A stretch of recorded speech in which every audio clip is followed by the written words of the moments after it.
The silence of a battlefield is an unusual thing. Bodies long since departed, only scattered remains, clothing, weapons cast aside, viscera as far as the eye can see. You stood on it, barely capable of swinging a weapon. Felt a heavy hand on your shoulder, presence of someone who would run this life a long, long time. Looked out on the horizon, dwarfed by what appeared to be a grand statue, one of the titans supporting this land. Looking down at you for a moment, sensed your almost loss. The purpose of this war was something that you didn't understand at the time, one that you've turned in your head over and over again, something you still don't understand. And so, you attempted to offer counsel.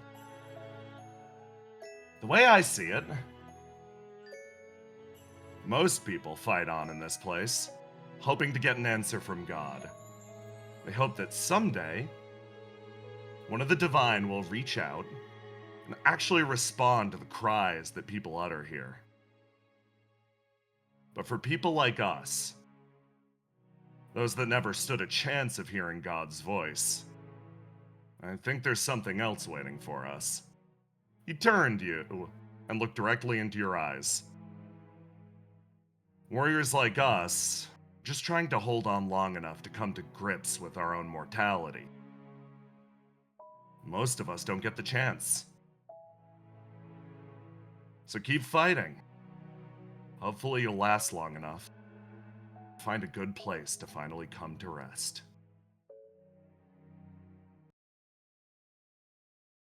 The vision fades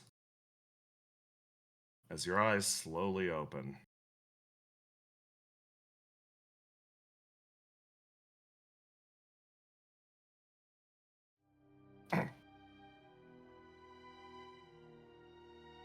You sit in front of a fire, hands clasped, heavy steel armor, a heretical device binding your body head to toe.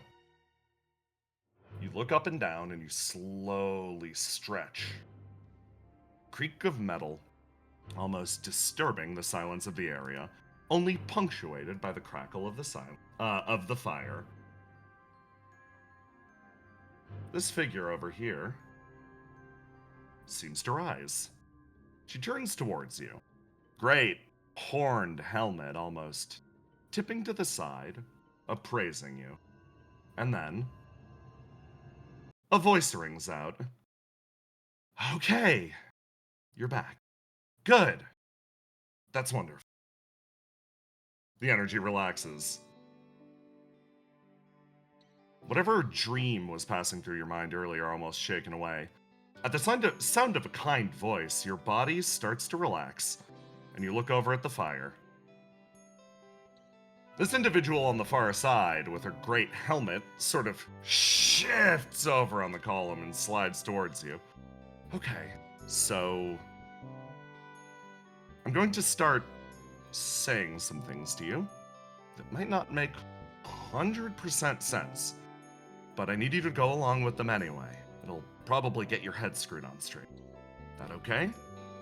She leans in, mask shaking slightly. You quietly nod. Okay. Well, in that case. And thusly, we begin our tutorial. Chat, I'm going to ask you for something very important. This is what we are going to call a quick response. Quick responses are momentary things, such as what enemy to go after, what direction to dodge, how to avoid a trap or other problem.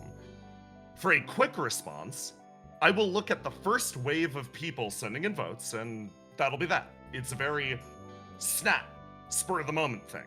Note that these might be major decisions, but I usually will not make them game-ending, etc. Those I'll give you more time for, so everyone get ready. This is going to be your first quick response. The result of this question, in the grander scheme of things, does not matter. However, it's important to me. The sage smiles, taps her foot on the ground, and asks you a question. Well, in that case, What animal represents you most? 1. A vicious badger. 2. A silly dog. Or 3. A hungry wolf.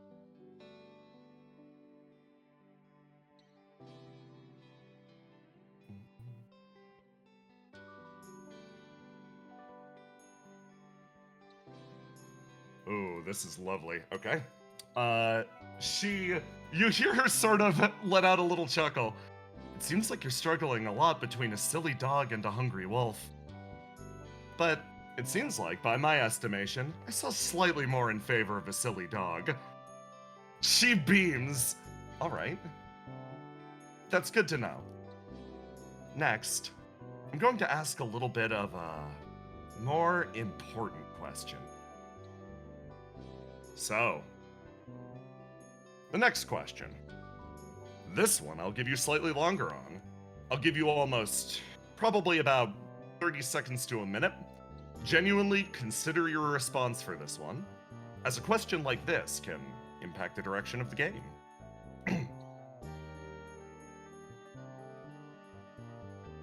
During your adventure, you will hear many voices. From where do they come from? 1. The gods, 2. Demonic taint, or 3. Myself.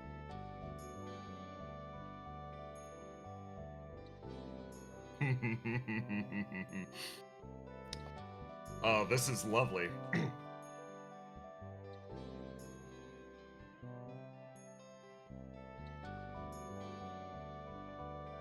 I will say, from a GM perspective, you all are doing fantastically.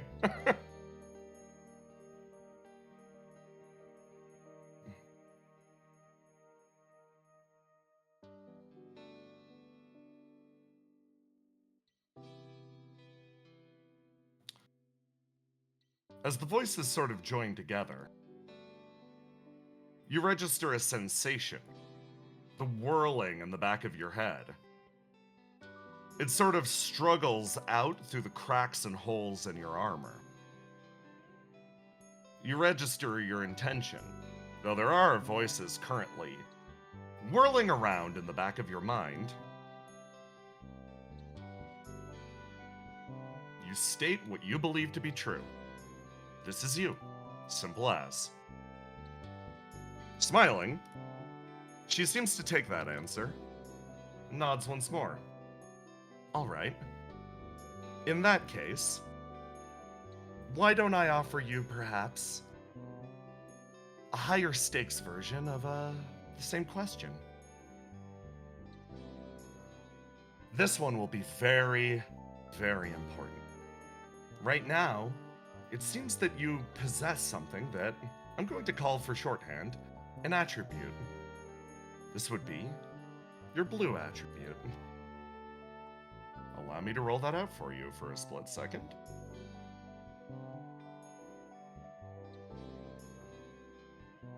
You have one attribute so far. Blue. The name of this attribute is lore. Functionally, this can be used to ask questions, discern things about the environment, and otherwise talk and communicate with people. This is, let's call it an inbuilt necessity to make this scenario completable. But beyond that, you'll need other tools. 1, I'm going to offer you a choice of 3 different options based on your past. Then, you will be able to write in your own. However, I will only take the 3 suggestions I believe to be most apt. Best not to have anything too ludicrous. You hear her lightly laugh. So, I'm going to ask a very important question if you're ready. Your blue attribute's already been named, but you are going to name this character's red attribute. What is its name? This will determine your red attribute's character. As such, choose very carefully. Option 1, Beast of God. Option 2, Relentless Mechanism. Option 3, Organ of Feast and Steel.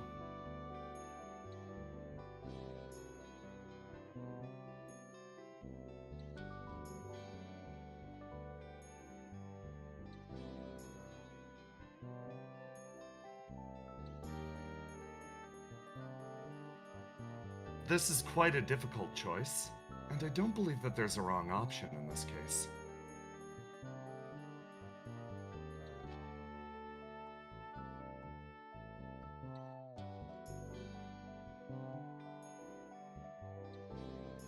Your next decision will similarly impact your starting abilities and your capabilities from here on out.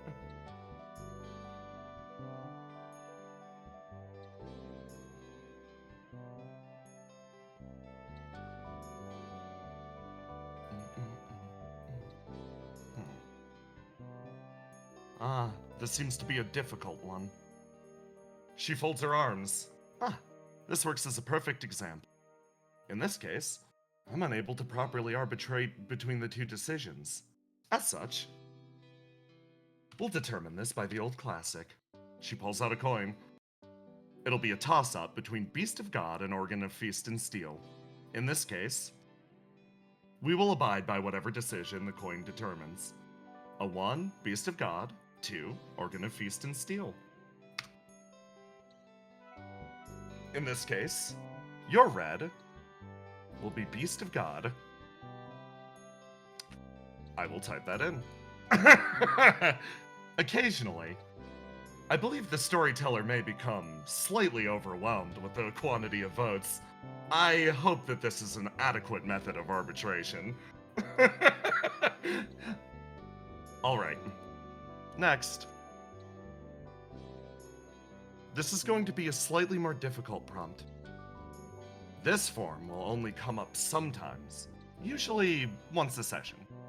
Consider this session's iteration of this prompt. In this case, we are taking, let's call it an open response. For your yellow attribute, I will take suggestions for 2 minutes, and then compose a list of the 3 best options. You will then select our protagonist's yellow attribute. Choose carefully. Putting 2 minutes on the clock, hit me with your best.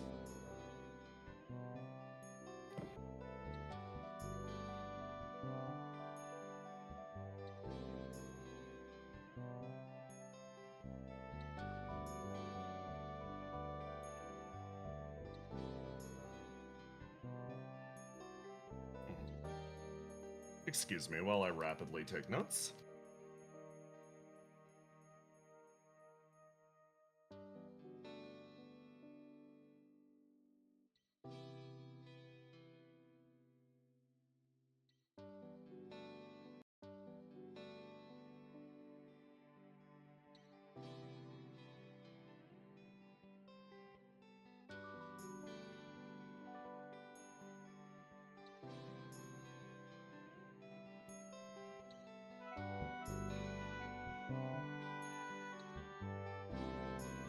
The GM is going OOC for a split second to say you all are incredible at this. These are so good. I'm genuinely very impressed. You're understanding the assignment before we get into the game itself.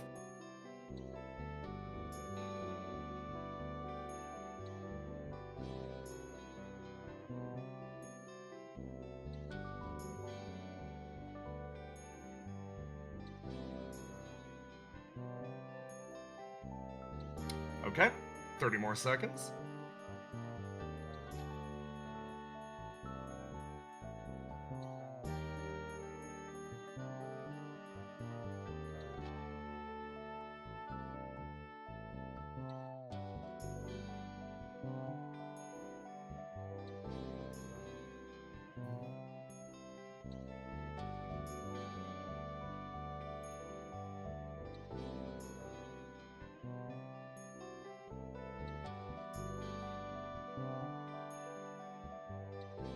Okay.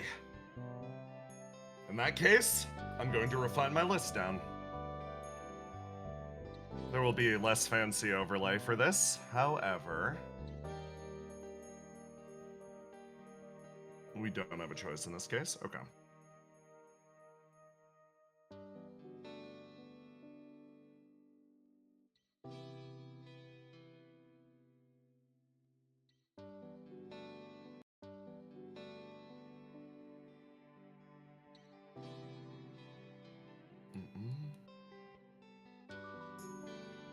You all did phenomenally.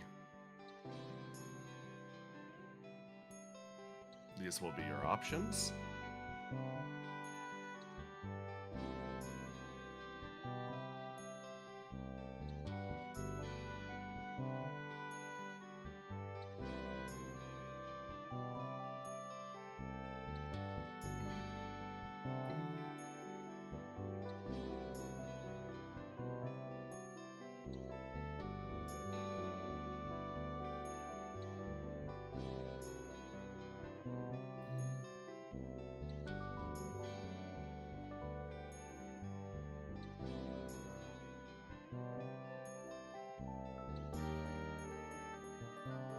I believe these will offer you some of the best variety.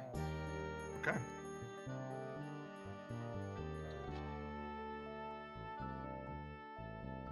In this case, get ready. I'm going to present your 3 options. This will be another significant choice, so I'll grant you slightly more time on it. Your options are Soul-Cracked Steel, Fool's Hope, and Kindness for Myself.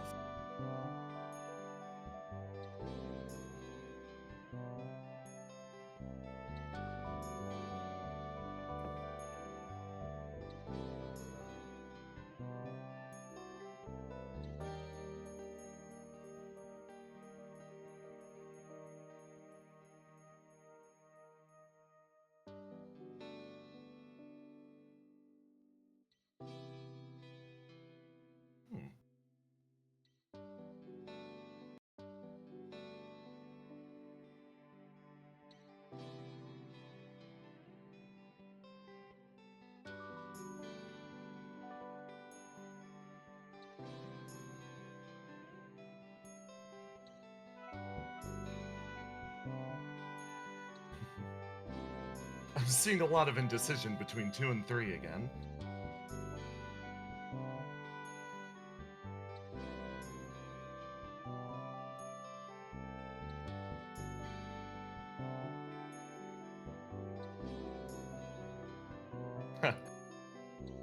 And I saw a registration that, despite being so divided, we have good representation. Yes, this will create a balanced character.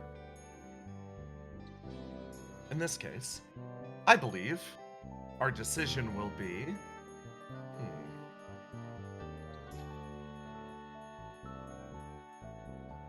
Let me erase this.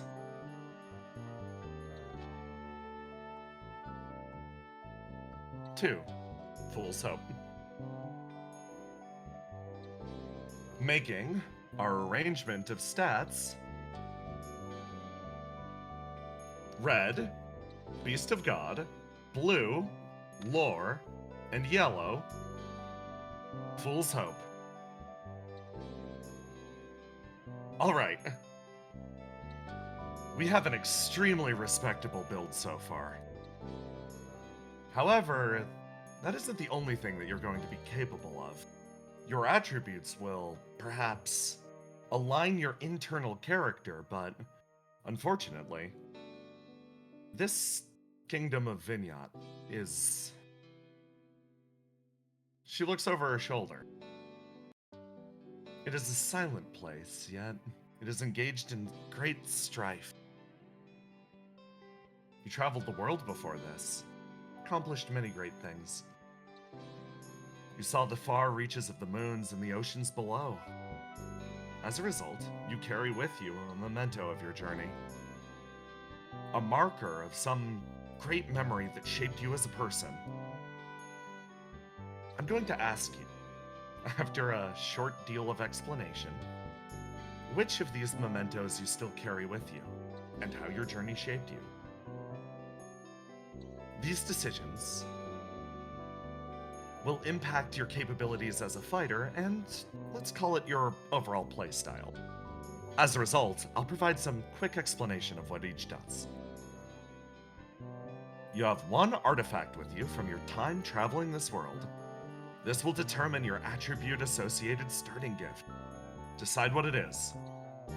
1. The Bloodstained Ritual Effigy.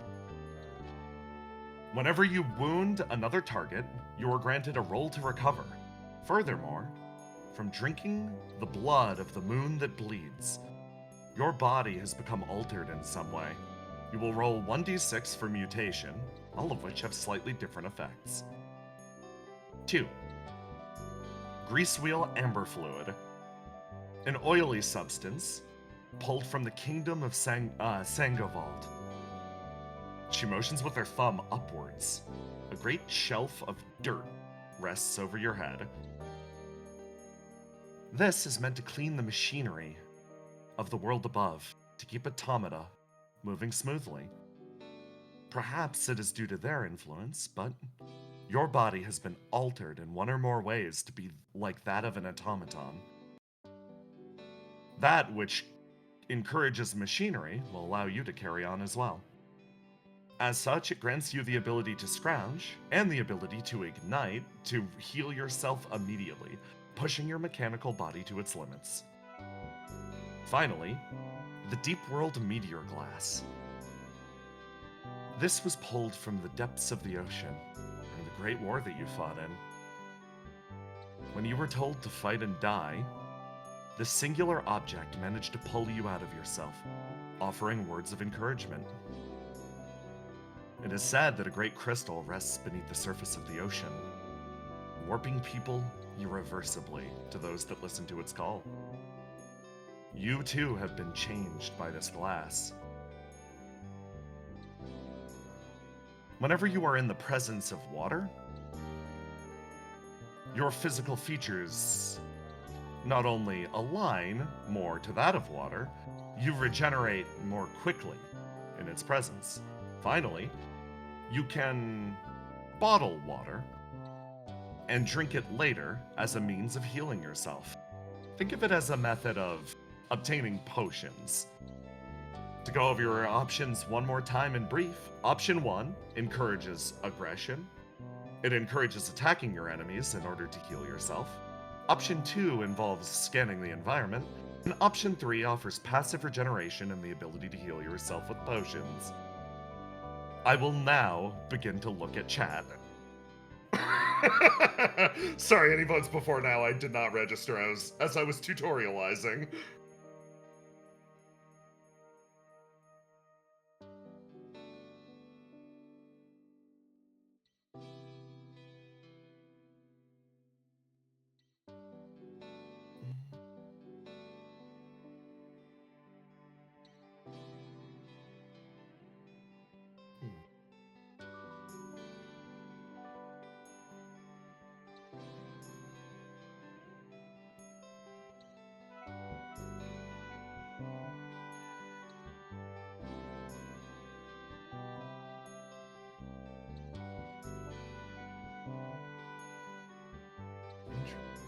Okay.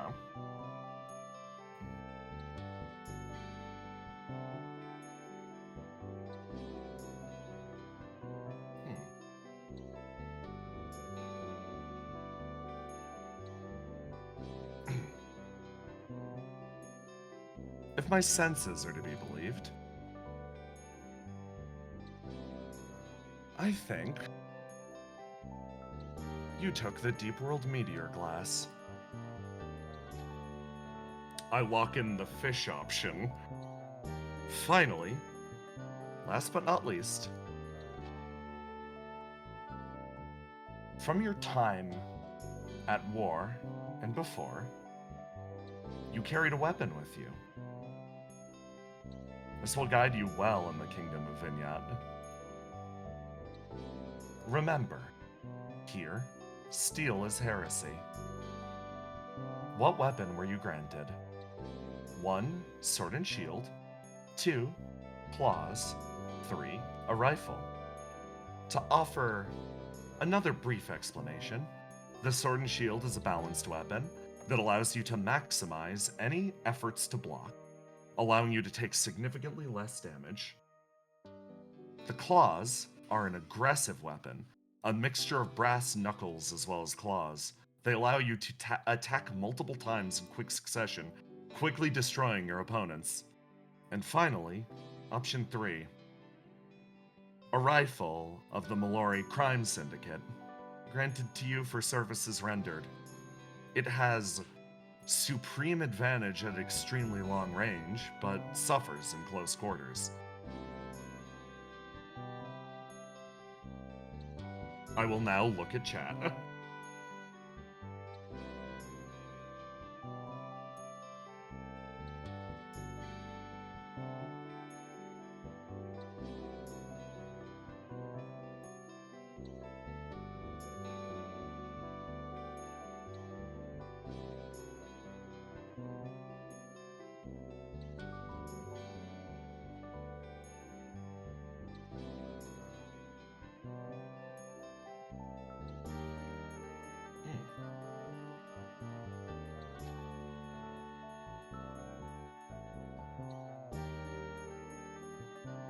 I see the voting is becoming feverish.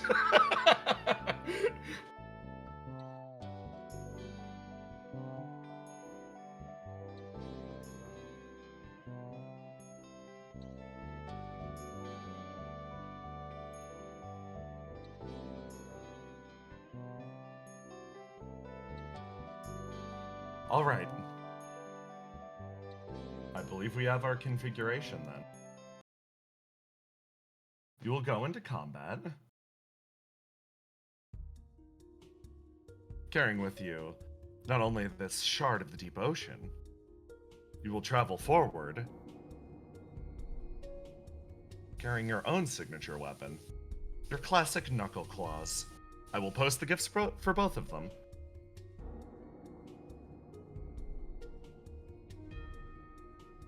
Obviously, this is going to be in the chat window. I'm adding it to the character sheet. These are your two gifts. Knuckle claws. Here we go. Paste. To read its flavor text, your weapon. Keepsake you've carried for years. Odd sight seeing a person covered head to toe in armor, swinging their fists carrying what amounts to tiny daggers. Yet, it still provides no small amount of comfort. And to read out the Deep World Media Glass.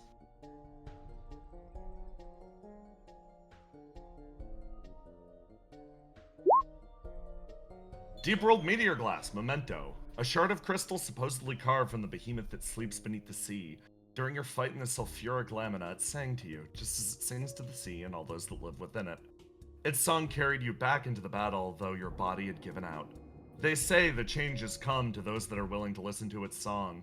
A slow shift from beasts that walk upon the land to those that belong in the ocean. The call did not matter at the time. Perhaps it does now. Abilities? Deep Ocean Entanglement. The profane waters that swirl in the ocean below flow through your veins. Regenerate 1 HP each act. The value increases by 1 for every wound you've taken. Calmness and Tranquility. You regain HP significantly more quickly while sitting next to a source of water. Additionally, you may take and store a vial of water, which generates a gift with the effect of Consume to roll to recover. You may only have one gift with this name. That's a free action, and obviously our dear sweet knight is going to do that. Also, finally, you will notice this is something very important for gifts spread throughout all of Immortalize. Proficiency. Grants a bonus to your development of Profane Erodin. Keep that in mind. I'm not explaining anything else. Having come to a conclusion, you settle yourself. Your attributes growing almost consistent within your mind. And I perform our very first roll to die.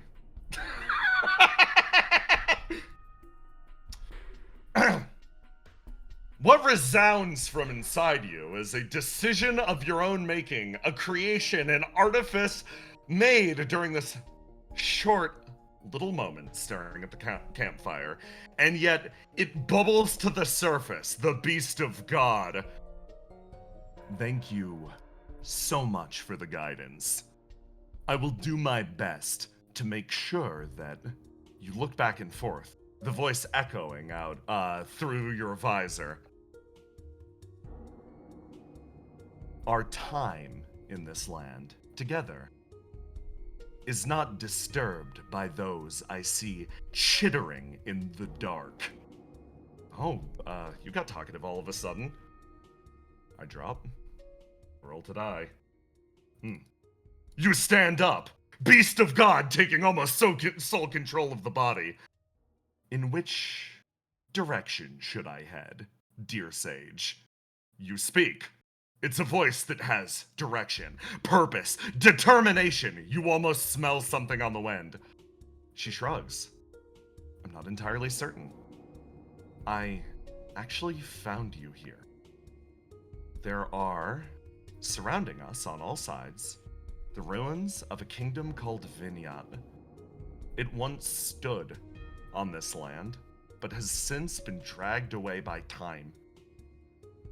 As such, I am utterly uncertain of why there are individuals of your, she tilts her head, unique temperament gathering on the spot. I'm just as curious about what's happening in this land as you are. Interesting. Alright. If I encounter anyone lesser or weaker than me, I will be sure to guide them back in the direction of this campfire. She shakes her head. Unfortunately, this is only reserved for beings like you. Pause, thinking for a moment, trying to see if your brain will activate. It does for a split second. Fool's hope, finally taking to the stage. Only beings like me? Like us? Like us? Okay. So, in that case, I've got to be someone special. I've got to be someone great, fantastic. Not necessarily, just unique by the circumstances. Oh, you hang your shoulders for a split second. That rosy optimism driving itself to the surface. I can offer you one piece of advice. Huh? Your ears stick up for a second. Yeah, I'd love to hear.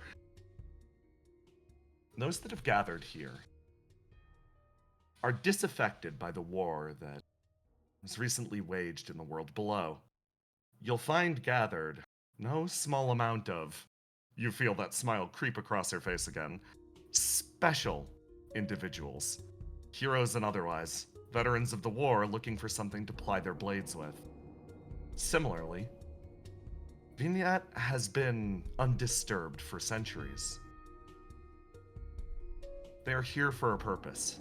If you find someone of coherent consciousness, I would say ask them. Hell yeah, friends to be made! Big stretch. Alright. Well, good luck.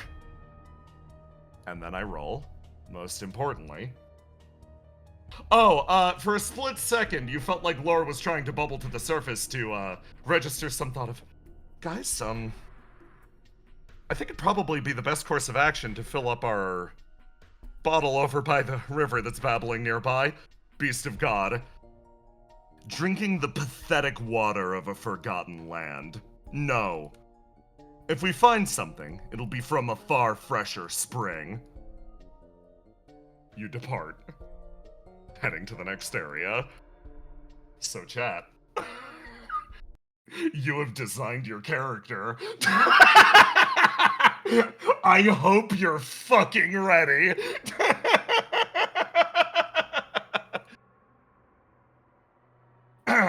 So, let's get yeah, let's do like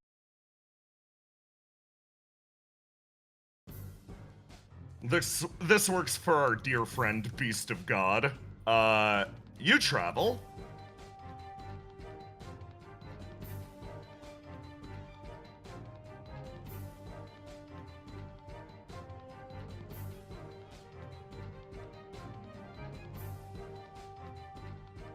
to the top of a hill. What you see in front of you is sloping down hordes of the shambling dead wearing brass masks. They seem to busy themselves at the bottom of this hill. However, you can tell that their embankment is guarded in the back by two wielding bows, and up front, one wielding a sword and shield, two wielding daggers. Finally, a path arcs up to the right, sort of placing these individuals on a hill overlooking those at the bottom.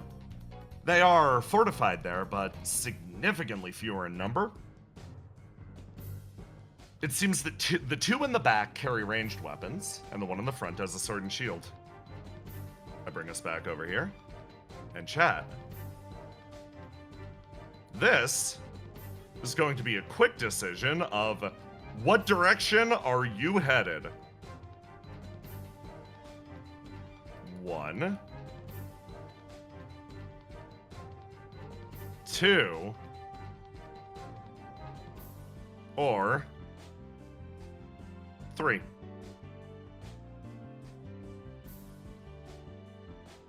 Where we headed, gang?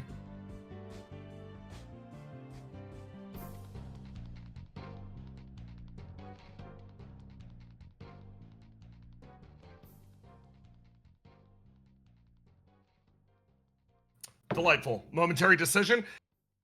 Nice job, everyone. Your head turns. For a split second, you feel Beast of God wrestle for control of the body as Fool's Hope actually speaks up. I think if we're going to go about this, we should probably be a little smarter than just rushing into the middle of their encampment. Why don't we sneak around, up over to the side, and then get the drop on them? If we manage to catch them unaware, we can sneak past and deal with them all in smaller numbers. Unable to speak up, Lore quietly nods along like, yeah, I think that's a good idea. Beast of God gutturally growls in the background. If you're afraid, you manage them. I'll be occupying my mind elsewhere. Fool's Hope starts to run up in this direction. Okay, chat. You get another momentary decision as... Actually, no. You get one in a split second. Your character that you made is going to act on their own. Fool's Hope rolls a 13 and attempts to sneak up. All of these individuals out front. Let's go. Are going to similarly roll. Delightful.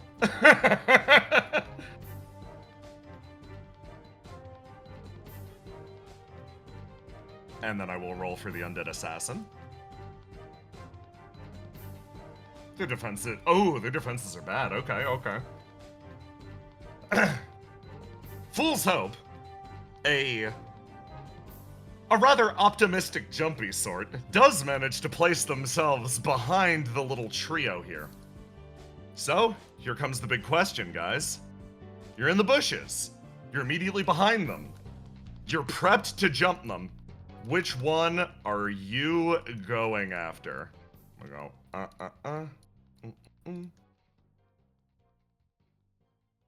1, 2, or 3. The two in the back each carry bows. The one in the front carries a sword and shield. We about to fight. 2, 3, 3, 3.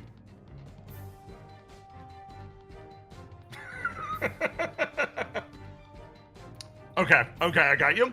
Your split-second decision goes off, and...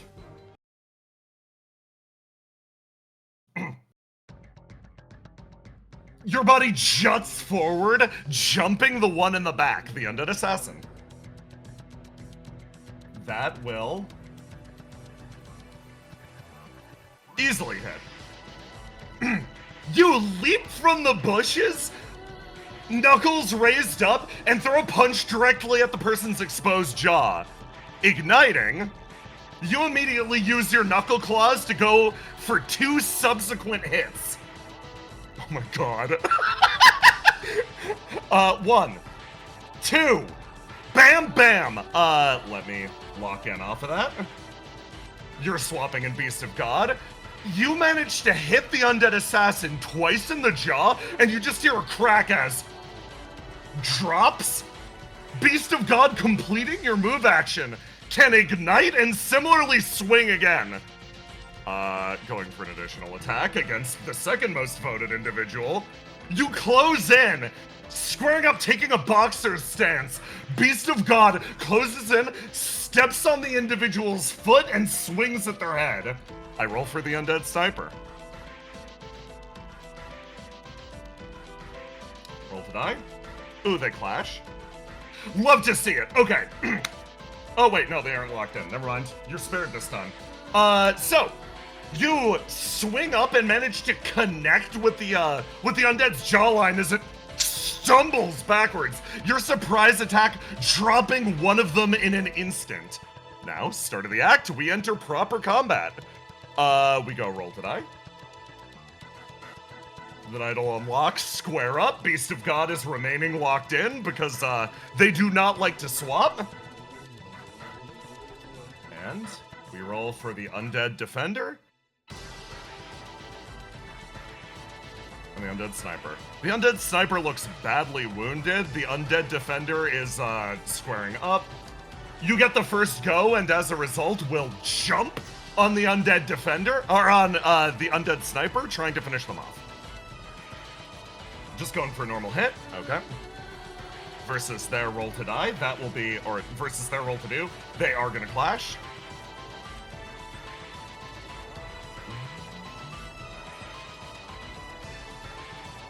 There we go. Boom, boom. Okay. So what happens is you wind up swinging at their jawline again, and instead of getting a shot in, they take a step backwards, aim down, and fire a shot at your feet. Okay. Oh, okay. They didn't roll higher than a 15. I'm gonna reveal something on the undead sniper's character sheet. They're going to get a good hit on our dear knight. I will reveal our health bar. Let me grab this.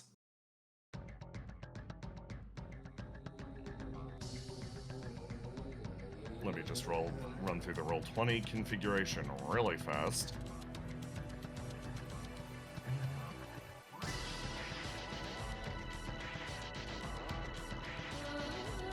There we go.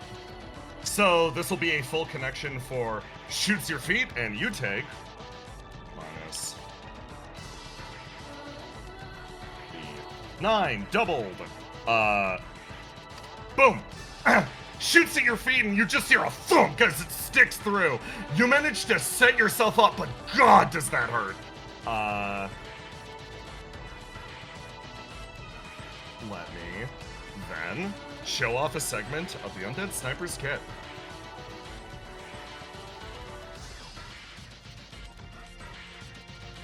They're going to ignite to do that. And I show off their gift. Called shot. On a 15 plus, which 15 plus on the d20, roll 1d6 to target a body part. 1, 2 leg shot, 3, 4 arm shot, 5 headshot, 5 chest shot, 6 headshot. The fail for headshot is, of course, instantaneous death. So, takes a step backwards, ignites, and you, Beast of God, is stuck to the ground. Arrow sort of sticking through their foot. The undead sniper is going to take a step backwards and take a shot. This time, without an attribute in. They aim at you. And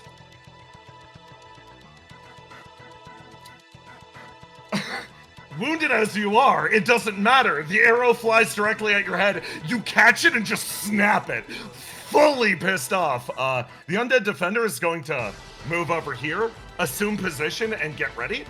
Start of the next act. We continue the AI autopilot. Ooh, lore, okay. Lore sort of actually squares up, gets ready. We heal 1 HP. And we close in, trying to take aim at them. In this case, the undead defender is going to activate their ability. Redirect. Change the target of an attack against an adjacent target to yourself. They are shielding their ally next to them, and you pause for a split second, thinking, Laura's going to close in. And putting all of their hope in their fists, they move in on the defender. Let's roll. Die. First attack connects. As another punch goes to the jawline, they try to raise up their shield, but you manage to punch over and get them, and they're going to ignite. And throw out 2 additional punches. 1. That's really good, actually. Okay. Blocking this. And you are going to lock in Beast again. 2. The shield is shoved to the side, and you manage to punch them twice in the head. They're starting to get woozy. Beast of God lets out a roar, ignites, attacks again, drops the undead defender, whirls over, and then the one who started all of this is going to turn, and with the very last punch, throw it at the head of the sniper, which successfully, you manage to rising knee the individual where they drop and fall to the ground, utterly still. Whoo! You throw up your arms in victory! An easy win? Question mark? You look at the arrow currently sticking through your leg. Ah, maybe not so much. You look around at the area around you, seeing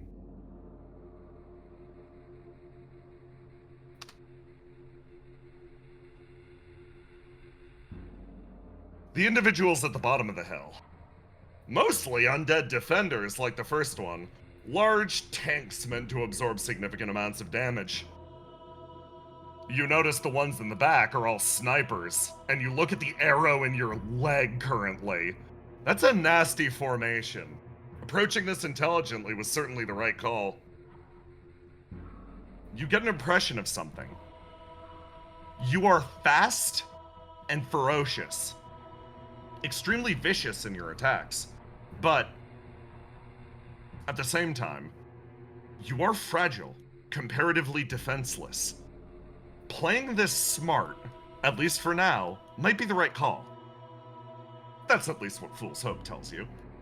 And you look around at the area surrounding you for a split second. Up ahead of you, the path sort of winds around onto a wall connected up to a tower. You could easily sneak past. There are blind spots the entire way over. Fool's Hope has proven to be actually quite the good little thief. You can, of course, continue the attack, go to the bottom of the hill and pick a fight with all of them. Or there is return to the previous area. Chat, what is your decision? I post the numbers.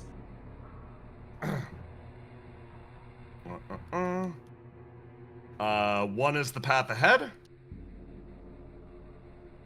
2, the individuals down there. 3, the bonfire. Split second decision.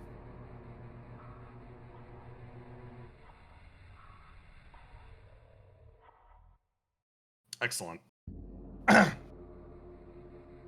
Deciding not to waste the moment, you press the advantage.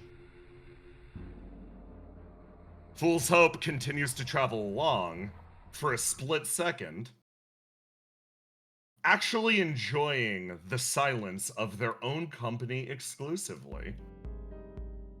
They begin to walk. Sneak, jump, hop over. They move, almost more like a beast on all fours, traveling in this direction. They manage to make their way this way. And I will give you the roll to do, because you still do that here, unlocking these two. But the DC for this is 3. Sneaking by the buttresses, you scramble, scramble, scramble. None of the archers spotting you. You manage to scurry your way across the top of the wall. making it over to the tower ahead. Finally approaching it, you see a figure on the other side. An iron grate seems to be placed in the way, the tower locked away to the rest of the world, but you see a hand extending a bit. And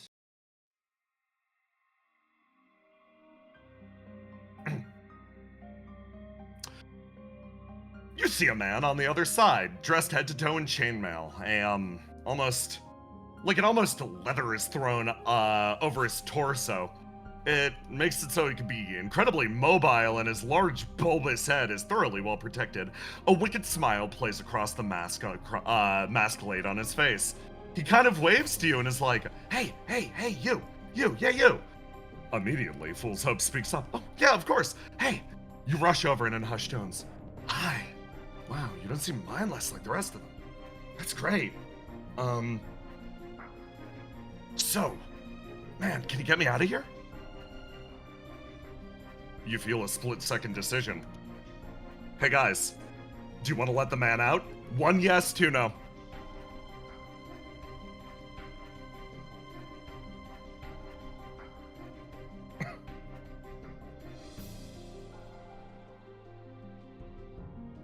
Lovely. Fantastic. Oh, now that is what I love to hear. Okay. So, sort of run into a problem. This path actually connects up to the caverns below the kingdom. Goes in real deep. Now, it's just a slight problem. One of those Sengovaldi solar knights was moving through the area and... fucking idiot, she locked the door on me. So now, me and everybody else down here are stuck down in the caverns. I'm sure it was just a mistake, but at the same time, I think she's got the key to this place. Do me a favor and take it off of her. Open it up. You do that, I could come out, and if you want, you could go down. There's lots of interesting stuff down in the caverns. Hey, you're part of the Defiance of Liars, right? You have a split second. The Defiance of Liars. What is that? Is that an organization? You have a moment as your various traits begin to argue. And of course, they come out. No. Stated as blatantly as possible. I belong to no organization other than my own. Oh, organization. But Defiance of Liars is, it's more of a ritual. It's a trial. You think about this for a second. Actually, no. 2/3 of you think about this for a second. The one currently helming the ship thinks about nothing. Heroes and knights from all over gathering with the ambition of severing away their mortality and joining up with the number of the gods. That's why you're here, right? I mean, look at you. You're covered in blood already. An astute observation. Just the same. No, wait, hold on. If you wanna... I'm serious about helping me out of here.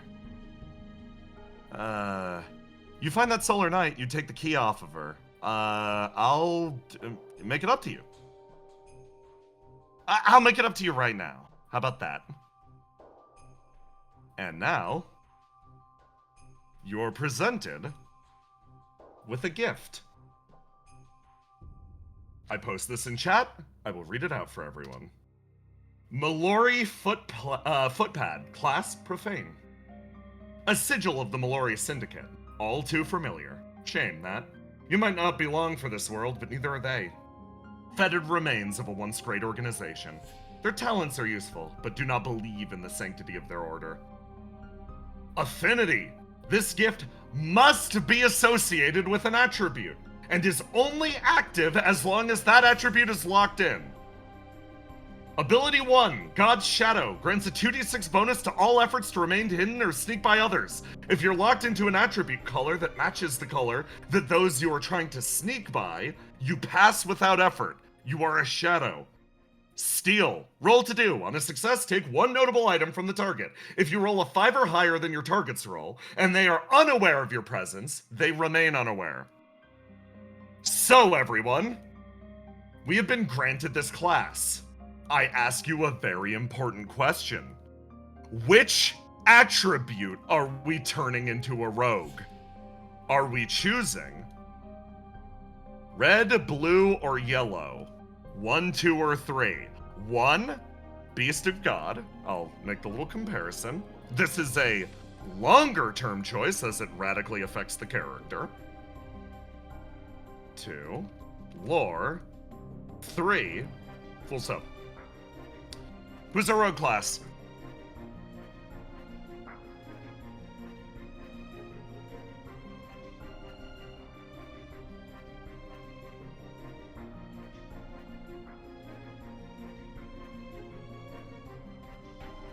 I said that this was going to be a long one, but the choice is so unanimous. Okay, in that case, your choice is very straightforward. Fool's Hope will be your rogue then. Ewan take the Mallory footpad class. Yeah, just steal it from her. Bring it back here, let me out. But be careful, okay? Motions with his head. You see that down there? She did all that without breaking a sweat. So, don't get smashed up too, pal, okay? Hold on. Of course. Beast of God simply turns and walks away. Okay, friendly fellow. Oh, I love that. As Beast of God walks away, a single intoning voice. We do not steal, we take. Great. You walk off into the distance as I pull up one more decision. Chat, I heal us +6 because that was nearby water. And our choices are, there is a narrow path that will lead us further into this little town that will lead us after the solar night. Or, option 2, turn around.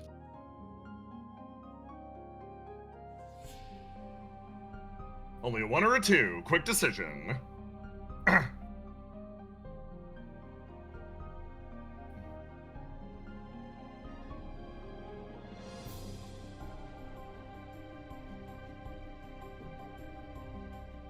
What about option 3, kill the guys? Choose option 2, and then option 1 will be kill the guys. It seems like we're going. Okay, split second decision. You start to move forwards, clunking one foot after the other. You sprint over in this direction and easily leap the wall, landing back on the other side. Carrying heavy footfalls, start to move up in this direction. And, of course, Beast leads the way. You move your way over to a barely breathing individual. Their undead body rasping out their final breaths. You notice the sheer damage that must have been caused to this individual. And as you look down at them... Oh, okay. This one wins out. For a split second, you feel the overwhelming urge to simply crush them with your brass knuckles. Yeah, this one wins out.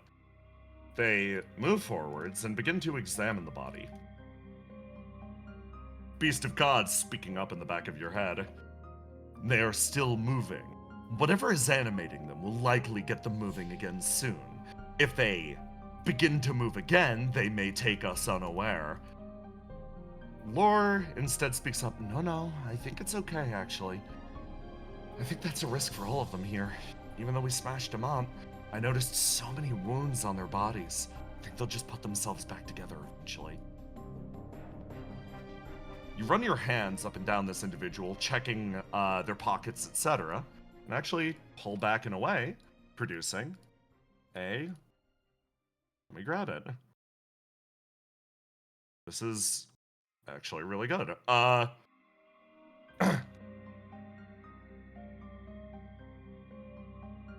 You pull back with a still functional sword and shield.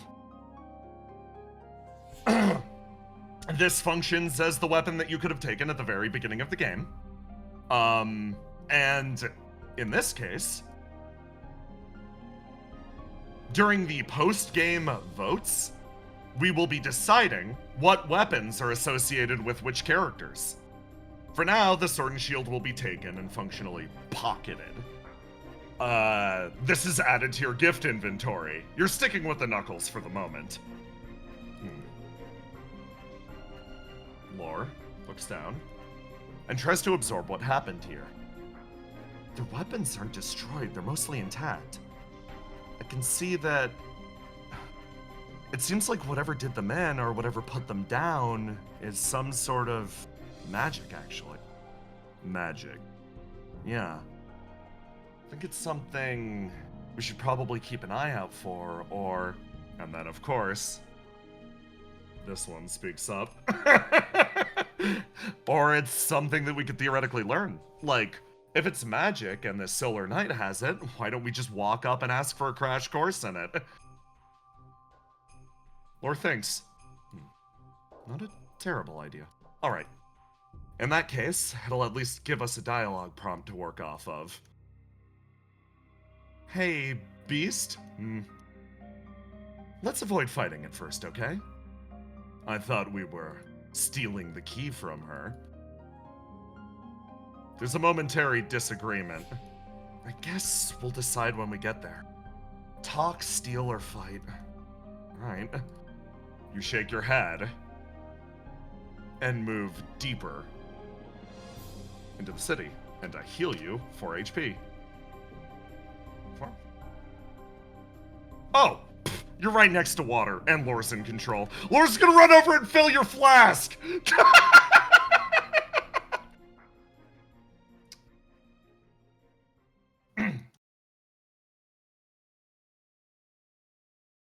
Okay. And I move you.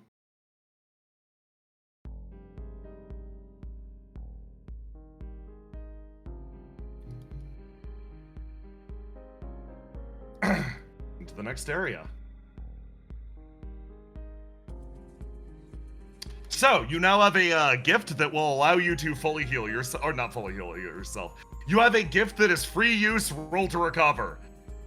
That is gonna be useful, regardless of what choice you make. So, you move into the area almost following what appears to be a great path, almost dragged into the ground. The dirt and grass disturbed by something big and heavy. You move forwards, and in front of you, you see statues. Lore moves over to the statue and begins to observe. What are you doing? I'm trying to figure out... No one the world over has ever met the gods, personally. There are people that claim to have heard their voices, but no one's ever seen them in person, and as far as I'm aware, effigies or otherwise of them are strictly banned. Did Vineyard have a different god, perhaps? I believe you should allow me to take action regarding this. No, you're going to destroy it. There's a moment of silence. Quiet agreement that this is absolutely what would occur. Examining it up and down, Lore will. Oh, okay. Full Sub takes over. Huh. Do you think it'd be worth looking for the protections of whatever deity ruled this place? Like, think about it. If they held sway here, maybe they still have power in the area. I think I see a church over on the hill. Maybe we could try praying to it to figure something out. Maybe it could benefit us. We're not exactly big on any of the principal deities right now. Why not throw in with a different one? There's a momentary silence. Lore speaking up. Seems like a great way to get cursed. It does not matter to me. Power is power. See? Could be worth it. Just a consideration if we get in the church. A thought enters the back of your mind. So, you can probably tell, different prompts are being actively collected by your character. You now have a prompt for the Solar Night, and you have a prompt for the Church Beyond. You travel towards the set of stairs.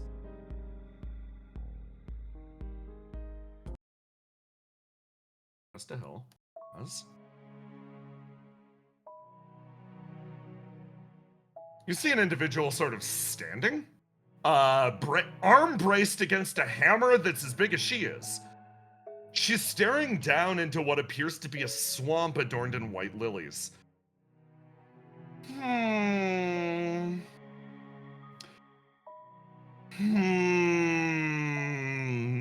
The long noises of consideration slowly echo out from over nearby her. Doesn't seem she's noticed you yet. And you currently are locked into Fool's Hope. Sneaking by shouldn't be impossible. I throw you your prompts again, chat. It's time to make a decision.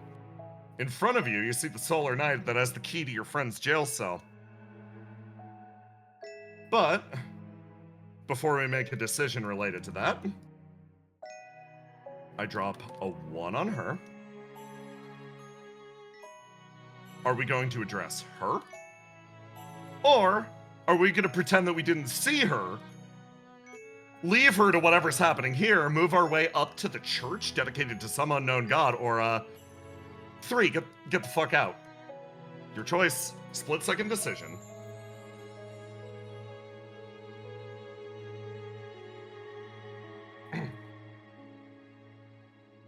Okay. We are addressing the Solar Knight. And now, a second series of decisions. Option 1. We talkin'? Option 2. We stealin'? Option 3. We ambushin', maybe shoving her off that cliff. That's Beast of God.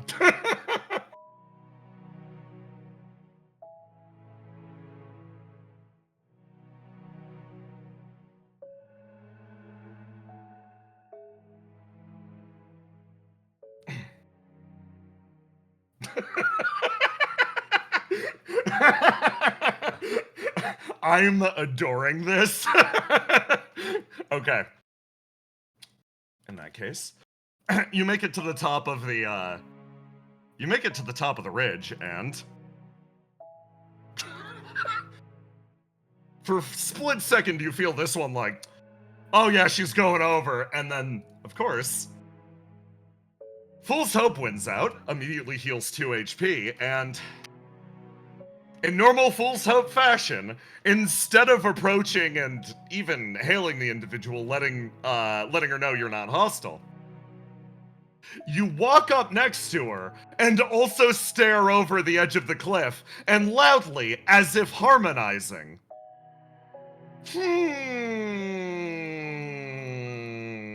She jolts for a second, jumping back in that direction. As if shocked, she pauses and stares over at you. Excuse me? Oh, sorry, I thought that's what we do at this cliff. Is this not like a holy site? Sorry, I thought you were doing something religious. You look at her. You've seen that armor before. It's honestly the type of plate that you'd see on a paladin of the Sangha Kingdom. It's, well, no holier than that. We were discussing earlier about those that might hear the voices of God, and you're staring at one of them right in front of you. So it's not a religious thing. No, I was just pondering how to get down there. You both stare over the edge. And the pair of you look down into an area on the far side of the cliff. The waterfall that you currently sit at barely barely creating a splash as it cascades along all sides of the lily bog. You see a nice, cute little cottage on the far side.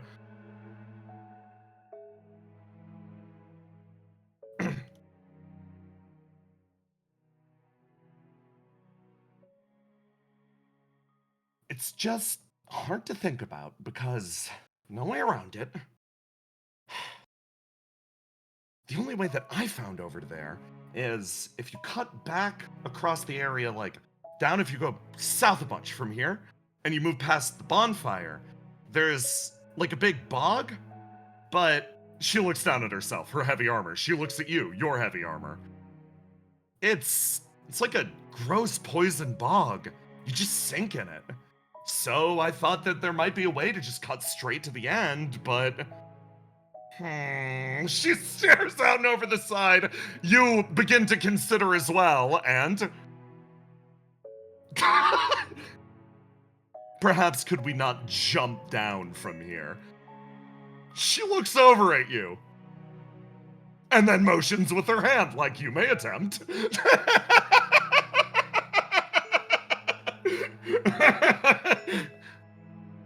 You think about it briefly and then start to move forwards, and she actually grabs your hand like, wait, no.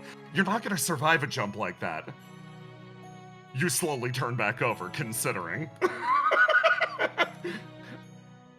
So, what would you suggest? Maybe trying to lower a rope ladder or something? I don't know. You shake your head. Thankfully, I've been blessed by the waters. So long as I land in the water down there, my body should just naturally regenerate. She pauses and genuinely looks at you.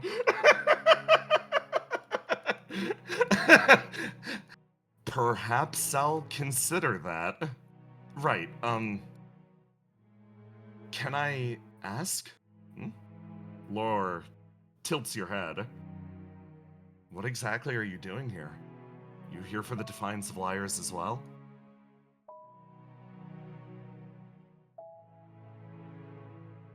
Full Soap speaks up. Not exactly. I'm still trying to figure it out for myself. To some extent, it's almost like I just gained consciousness recently here. I started putting things together and formulating a me. So, if you're talking about the Defiance of Liars, my mortality, or anything like that, who knows? I might not even be mortal to begin with. You shrug. She pauses. Okay. So, you're not one of my enemies then. Good. Okay, good. That's great, actually. Okay, jump. She moves her way over to the side, and Full Soap looks over, thinks about it for a second. I'm the one who doesn't want to. I'm not curious enough, and I'm certainly not brave enough. The one of you? Okay. She looks down into the swamp. Well, in that case, what do you want from me?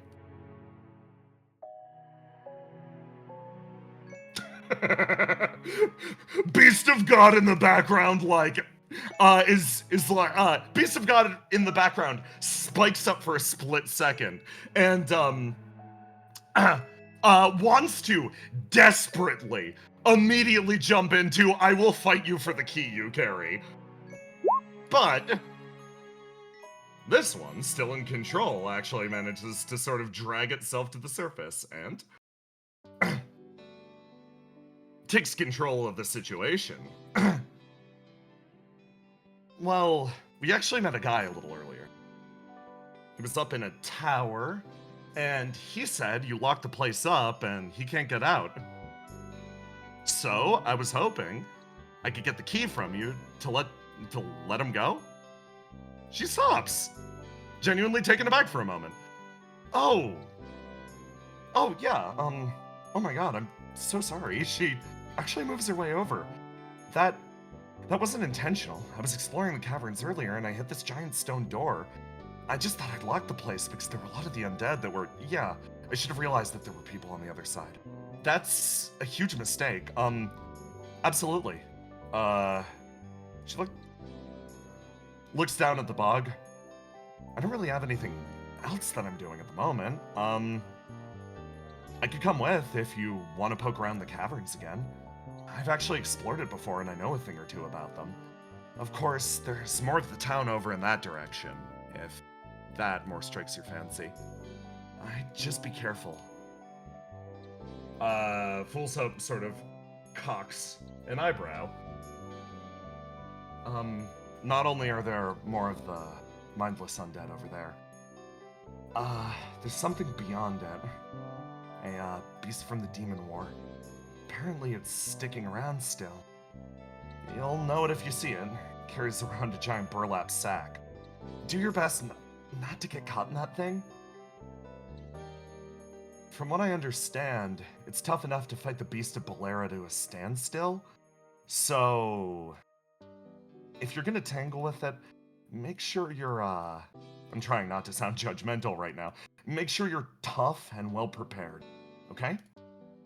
You pause and think for a second.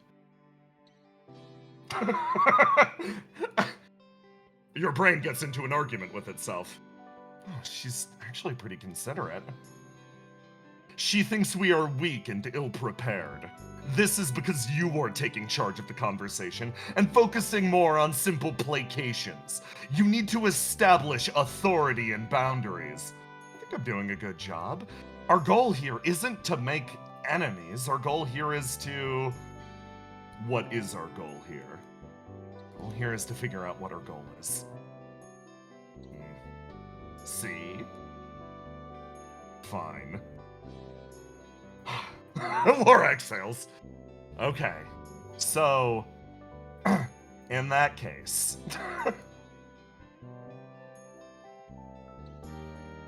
I guess I've got to decide. I think real hard.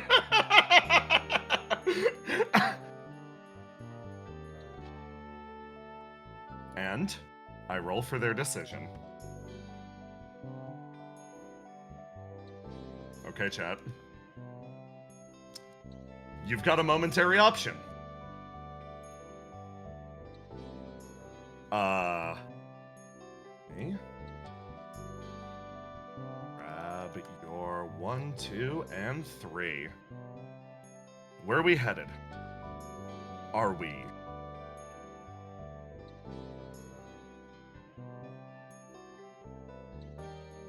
I drop your 1, 2, and 3. 1. Traveling with her and going towards the tower, exploring the caverns below the kingdom. 2. Traveling in the direction of whatever that creature she was describing is, without her. Or 3. Yo, give me a sec, I gotta check out that church up on the hill. 3 does not disqualify you from 1 or 2, I'd like to point out.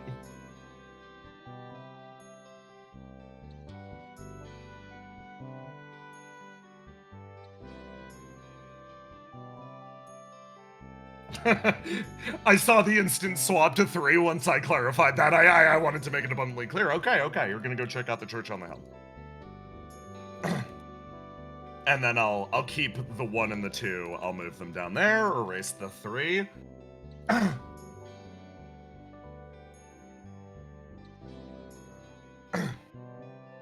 The church over there, I'll admit, it's become something of no small interest to me. We have found useful mementos up to this point. We are hoping to find more. Oh, that thing over there. Yeah, I was kind of curious about it. It has decided she's coming. You start to move off in this direction, stomping into the distance. Don't know any gods that match this description. Most of the gods we worship are sort of beings from afar. Very few of them would choose to depict themselves with humanoid forms. You continue traveling as... Oh, okay, you'll actually talk to her. Cool.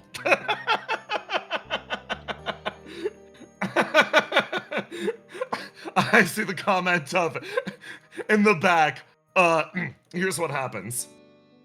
Beast is walking ahead and trying not to communicate, and then You hear a chirp in the back of your head yeah, Beast, why don't you talk to our new friend? And then they go, you may, and simply kicks Fools up to the front. Fools is like, okay, I'm in control now.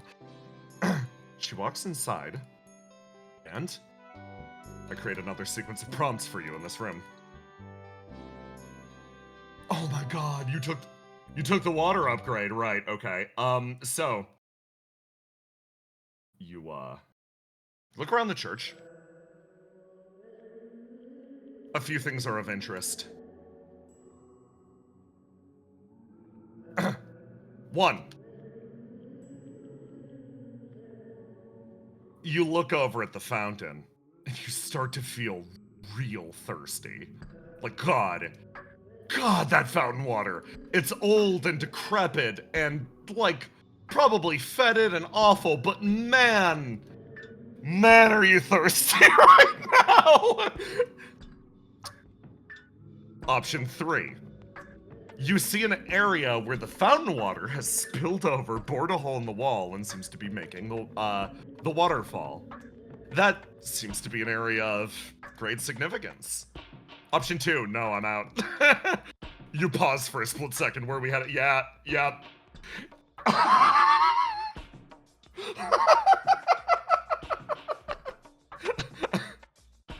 Seeing all those ones. You start to move your way over to the fountain, and for a split second, Beast jumps in front again. Oh, yes, of course. We're going to drink from the horrible pool of likely infested water. If we don't die from swords, we will absolutely die from whatever's in here. Kind of curious about it. Lord barely musters out. Okay, chat.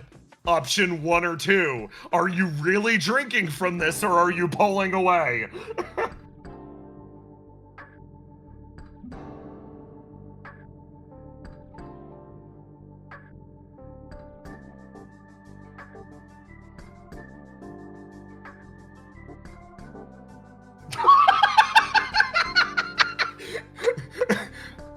I love everyone saying 2. Every single self-preservation instinct screams in the back of your head as you move your way over and just drench your helmet in the edge of the fountain, discovering almost immediately, hey, this water isn't that bad. It might be the effects of your deep sea crystal or something, but you feel your body regenerate. The knight moves their way over. Hey, are you all right? That water looked really... You know that there's fresh water right outside, right? You barely sputter out through your helmet, turning around. Great. And now she thinks we're a freak. You slowly turn over to the other side and flash her a thumbs up, slightly embarrassed at your behavior. You look over at the fountain again, and you think for a second. Something about it seems to have drawn your interest. From this perspective, having drank the water,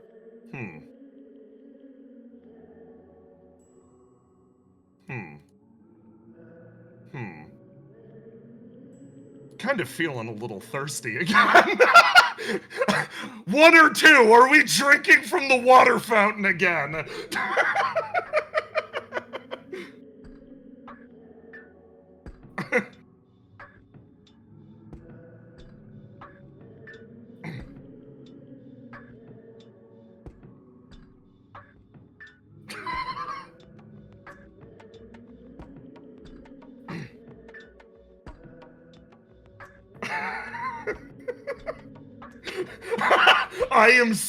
I respect every single one of you that's saying 2. As you turn around and you look at this fountain of ancient water, and you plunge your head into it once more. You feel a presence on your shoulder yanking on you as the Solar Knight tries to pull you free, but you place your head in the water, and in there, you see a statue.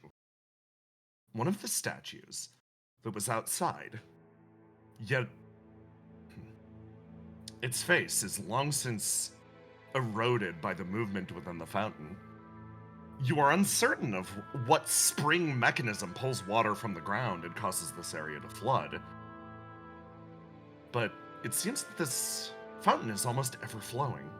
The constant eddies and ripples around whatever this statue is, causing it to erode over the years.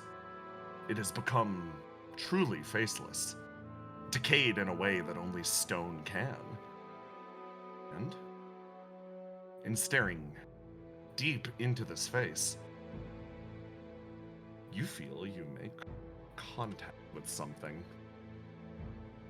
I post the gift you just unlocked.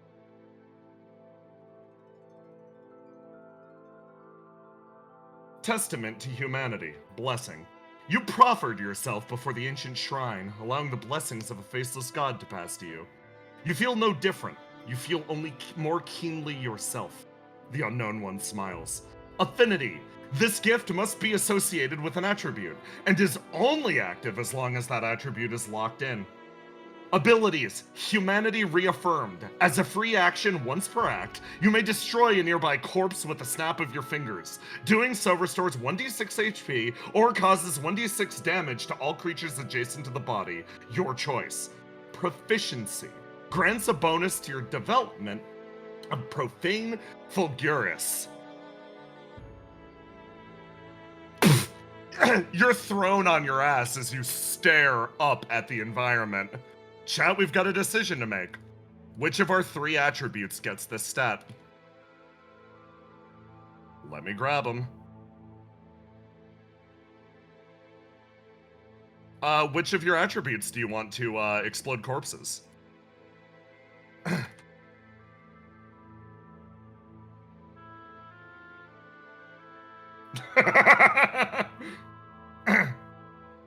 One, 2, or 3?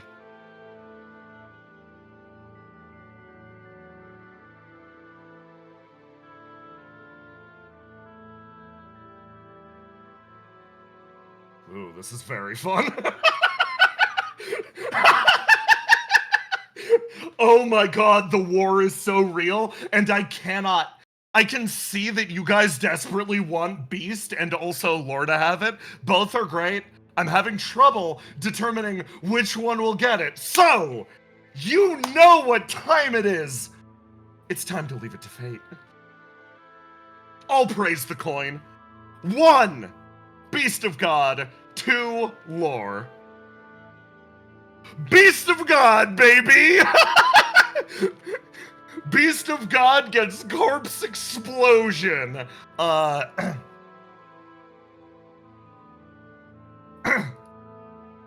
You're thrown on the ground as you stare at the area around, and for communing with the Unknown One, you know exactly why there's you know exactly why this fountain will be, why this fountain has corroded the side of this building. Staring through, it seems that the fountain is producing an endless amount of water. Yet the water itself, it appears to be almost this disgusting corrupted water, but to some extent, it seems that whatever the blessing of this place is clouding, whatever the purpose of this liquid is. You reach down your hand and, almost subconsciously, empty out your flask. She looks at you. You really like this stuff, huh? Should I? You instinctively raise your hand. This water is good for you. It likely would not be good for her. You pick up your flask, and, replacing your current one, you sweep it through the water, and you gain, instead of a flask of normal water, you get a flask of pure H2O!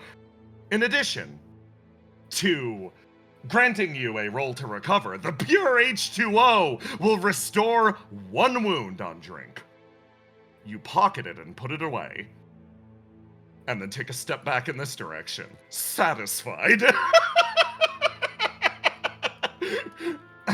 She, sort of hops behind you.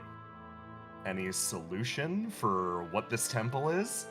Her large tail sways back and forth as she walks, and you realize, yes, you finally realized, We've looked absolutely positively insane for the last 3.5 minutes, and unless you have a great explanation for why we just almost drowned ourselves, went dead silent, and then bottled up some of that water, we will remain that way in her eyes.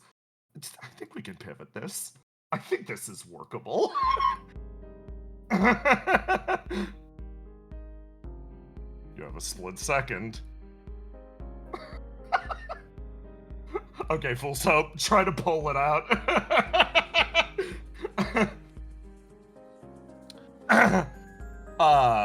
Full soap puts up their hands as like, they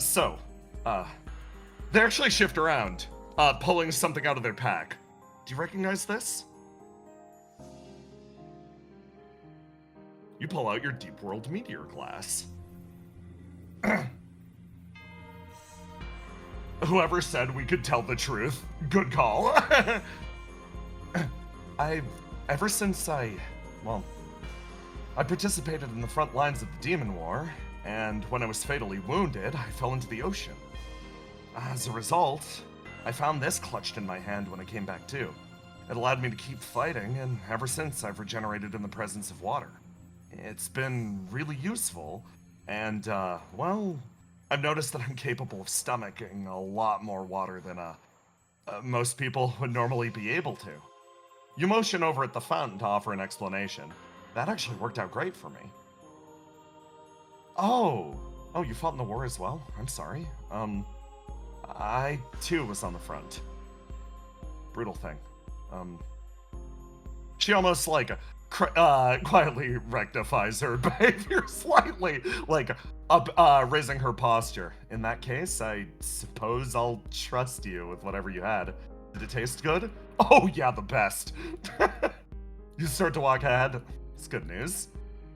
I will admit, it's nice to actually see a friendly face in this land. It's been a few days, but all that I've come across are the Maddened or other individuals attempting to win the Defiance. You slowly turn. Winning is a possibility, then. Victory. Over the other entrance? She nods. Yeah, pretty much. We're all here trying to... We're all here with a mission, I guess. We all have a reason to set out and try to find what's on the other side of this. As a follower of sacred pyromancy, my focus is to discover whatever the nature of this new flame is. If it's capable of ascending us to the same realm as gods, it's something that I'd like to see with my own eyes. It doesn't really sound like something that the paladin should believe in. Don't you guys normally go along with the will of God, aspiring to the same realm as them? Doesn't that go against your lord's wishes? She quietly looks down, and you realize something about her. She is committing the same heresy as you. Clothed head to toe in steel, only an exposed bicep. You realize, this one might be a paladin, but it seems she does not take the oaths as seriously as the rest of their company.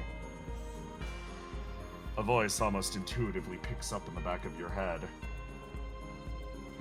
All that have come to this land are sinners in some capacity. We need not judge the quality of them. Based on the way you said that almost sounded a little positive. Start to move your way down, and I ask you the question. 1, with the Solar Knight. 2, on your own.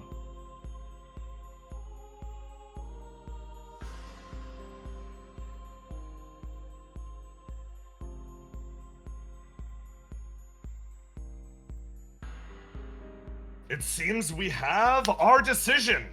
We will be heading down into the cave systems with the Solar Knight. Congratulations, you are skipping the first zone and going straight to the second. With this, I'm calling our first break.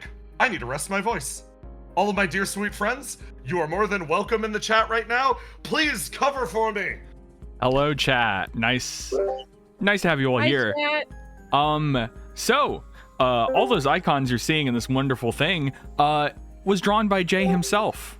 Yeah, he so did the fucking animating. He taught himself how to do that shit. So be sure to tell him in the Discord how fucking dope that is, okay? yeah, and also make sure to check out the Patreon because we want to do more stuff like this in the future, and I've been trying to encourage a lot more short form content on the channel, right? So supporting the people who make those short form content is the best way to get more things like this. Like if you're at the $9 tier in the Patreon, you could have seen the Solar Night early and some other interesting people that you might see this session, maybe next time, or maybe the time after that. Also, for you YouTube viewers and also you Twitch viewers, between session 1 and session 2, we're going to be doing polls in the Discord chat to determine certain things, like Jay said, about what weapons are tied to which attribute. And if you're in the Patreon chat, there'll also be a second poll, and we'll add those up. So if you're a Patreon, you get 2 votes. That's right, baby. Is that how that works? Yeah, it's not the same poll. It's two different polls, and we just add them together. So technically, if you're in the Patreon, you can get multiple votes. I love democracy, bro. That's what I always be saying. Ooh, also, you should go look in live fan art in the Discord because Bryn did a design full body fan art for the Solar Night. So, and it fucking slaps. Yeah, but no, this is going pretty smooth. I think 10-second slow-mo is a good slow-mo for the chat. Yes. Yeah, it feels right. It definitely feels right. Anything more than that may be too much, but we'll see. It just depends. But no, this is rad as fuck. Honestly, this is really cool. It's going real smooth. Yeah, 10 seconds is way better than 5. Also being really good. Yeah, great job, gang. Yeah, great job, chat. 10 seconds is better than 5. Yeah, I wanted to start it at 5 because it's better to have it be too fast than too slow. And also we have like 190 viewers watching this, so it's just like that's it's around what I expect, but you never really know. Yeah, especially on like the day before Thanksgiving, American Thanksgiving. So yeah, no, you guys are awesome. Also, this is a time where you should subscribe if you haven't. Obviously, there were some people who subscribed mid-thing, which is iHorizon. Thank you for the subscription. And Pisco Man, thank you for the sub. So if you got subs, this is probably the good time to do it. Do you guys like your choices so far? You like your weapons and your mementos and stuff? I love the knight. I love the attributes. Yeah. Yeah, no, they're really fun. I'm so glad that we had the friggin' thing at the beginning about can't decide whether you're a angry wolf or a goofy dog, huh? And we have both. Both, yeah. Love the soggy dog. Yeah. I love all 3 of the attributes. Drajax just subscribed. Thank you. Yeah, thank you. Oh wait, those people I said that subscribed didn't subscribe, they just followed. I just read the activity feed wrong. But still, thank you for following. Yeah, thank you for following. That's how you get the access to the emotes. Yeah. Also, this is coming back around to the Patreon thing, but I was thinking about this. Man, I'm glad that this channel has the Patreon, because that means that there aren't ad reads. Oh yeah, I was just thinking about that. Because we have like 200 viewers, which is really good. But we don't do mid-roll ads, because mid-roll ads would suck, especially with the kind of content we do. The content we make. Yeah. So Jesus subscribing Christ, and supporting the Patreon is even more important, because God, does Twitch love mid-roll ads. Fucking imagine if every time like a fucking important scene happens, bam, ad. Fucking thank you. Have you ordered fast food today? Maybe I'm back. Should. Yeah, thank you, Brennan, for gifting a sub to someone. Thank you for the sub, Brennan. Yeah, good shit, Jay. This is going really smooth. This is I'm right. This Dude, is rules. This is shockingly like so much fun, actually. This is really fun, yeah. Yeah. The second I'm like, I'm giving you the fountain prompt 5 times in a row. Are we gonna drown ourselves in the fountain? And everyone's like, yeah, we would fish mode. I'm like, yeah, this is delightful. Yeah. Y'all are the best. Committing to the fish bit, the fish dog bit. I'm so happy we're a fish dog. 14 cats in a coat. Thank you for gifting 2 subs to the community. Oh my god, Well, thank you. Thank you. Yeah. Y'all are the best. Thank you for being so good at not only the voting but the suggestions. Whenever I see a good one, I try to grab it. Yeah. Now that you're back, I'm gonna be right back, real quick. Yeah. Yeah, my god, if you ever need to see like a concentrated example of Jay's fucking chops as a GM, this is it, baby. Fucking ground up maps. Of course the maps look fucking great. Fucking drew and animated every icon and is spending the entire game having a conversation between 3 distinct voices plus whoever they talk to. Yo. Y'all, this is some dude, this is some banger shit. You are fucking excellent. Thank you so much. The vibes have been fucking immaculate. Like this is really cool. We were talking with Roma, we were like, this feels like an old game. Like an old tiny game. A tiny video game. I really wanted it to feel that way, so I'm like, I'm really glad it's hitting. It's so much smoother than I anticipated, which is why I was like, right? I think this is gonna be really stop and starty, etc. No, actually, you guys are fast. Your idea of like putting the emotes and stuff was definitely like the right way to go, because it's like credit where credit is due. I was originally gonna do this with Twitch polls, right? And Aloha's like, no, that'll go too slow. That'll go too slow. We need to do it with emotes, and I'm like, you're right, actually. And I'm so glad I listened. That's a really good idea. That mostly came from laziness and the fact that if anyone was gonna run Twitch polls, it would have to be me, and I don't want to do that.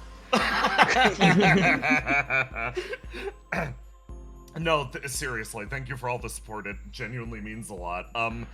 If you want to see the unchosen gifts, they are over on the Patreon. It is the pinned comment. Those are the opening mementos, and you see how different the game is because we went fish mode, right? Like, we went self-heal. That self-heal, and like Fool's Hope pointed out, or like Lore pointed out, you guys can take the shortcut by jumping down the waterfall into the lily bog to just skip the fuck-ass awful swamp. By the way, I was designing the game, and there is a swamp level. You have the wonderful Bryn to thank for reminding me that these games always have a tradition. Swamp level. It's fucking tradition. It's what it is. There's like stuff in the swamp, but all of this is one huge interconnected map because we like that. You fight undead, you go to fuck Swamp Castle. That's how it goes.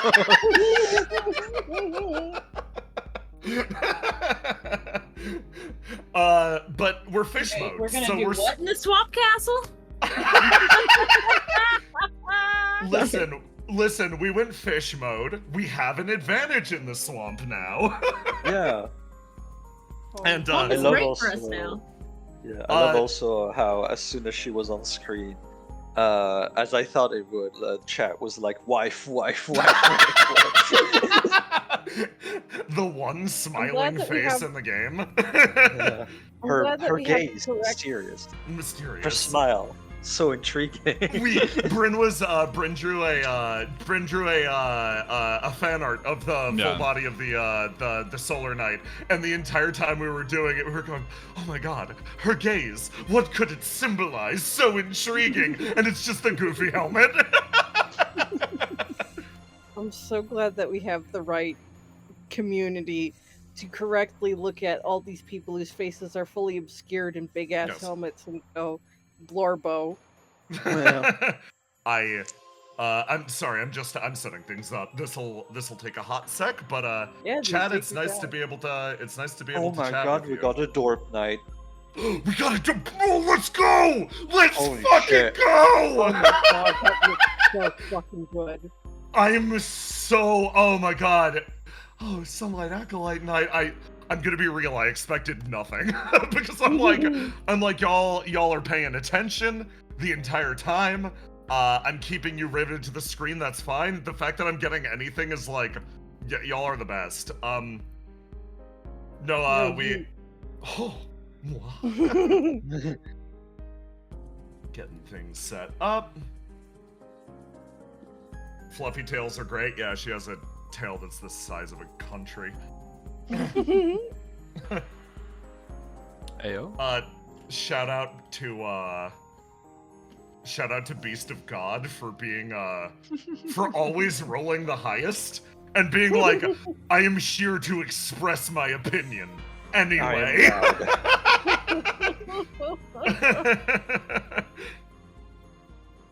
Beast I'm of big and God loud. just does.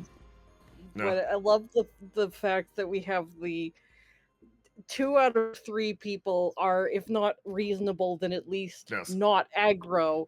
And Beast of God still fucking does whatever Beast of God wants. Oh yeah. Rolls like, I'm here to voice my opinion. Whoa, whoa, whoa, whoa, whoa, whoa, whoa, whoa, whoa. He asked for no pickles. I like it that Beast is easily the most concerned also about the Solar Knight not liking you. I said to Brain, I was like, Tsundere. Yeah. Oh, you're making us look bad in front of the girl. You're scaring the hose. Scared the hose. Okay, set that up.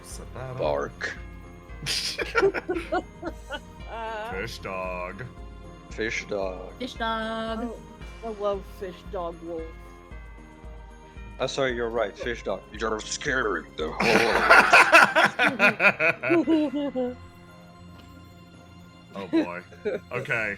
There is a lot that can happen in the remainder of the session, and we can get so many different endings to this one. I think this will probably be the only break. Where I'm just gonna play it till the end. If I had to guess, it'll probably be another hour and a half, 2 hours, depending on how many people you decide to fight. And like what direction you decide to go is the big one. Once we're done, I highly again encourage joining the official Discord because that's how we're gonna have the level ups and stuff. Yeah. I already got that. Nice, because you can tell we're 0 stats right now. We've got plus 0s and everything, and you can see the undead snipers have plus 3s. Like, we jumped the first group and blew them up. What I set up at the beginning was there is a fight that you will probably lose and die on down to the lower left, and a fight in the upper right that is really hard, but you snuck up and actually managed to just jump up. If we make it through this entire game with no death, I am going to be so impressed. I love how Great. after that, when they got like the thief class, Yeah. immediately everyone was like yellow, yellow, yellow, Yeah. yellow, yellow.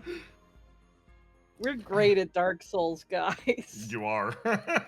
Be sure to go and say that to every one of your gamer friends. Bryn, did you like the flask upgrade? Yeah, I'm so. I can't believe you fucking did that. Pure H2O. Pure H2O. Classic Kingsfielden. Classic Kingsfield. Okay. I can't believe this is the ancient city. Yeah. I believe I'm good. So thank you all for hopping in and talking to chat. That gave me time to not only set up, but regain some of my voice. So Heck yeah. I think we're good to carry on. Yeah, Thanks, everyone. Good luck. Thank you. Have a good time.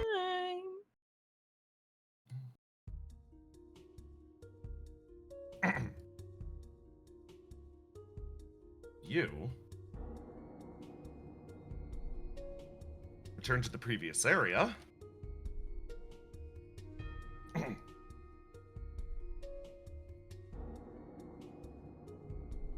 And as you do, you notice a few things.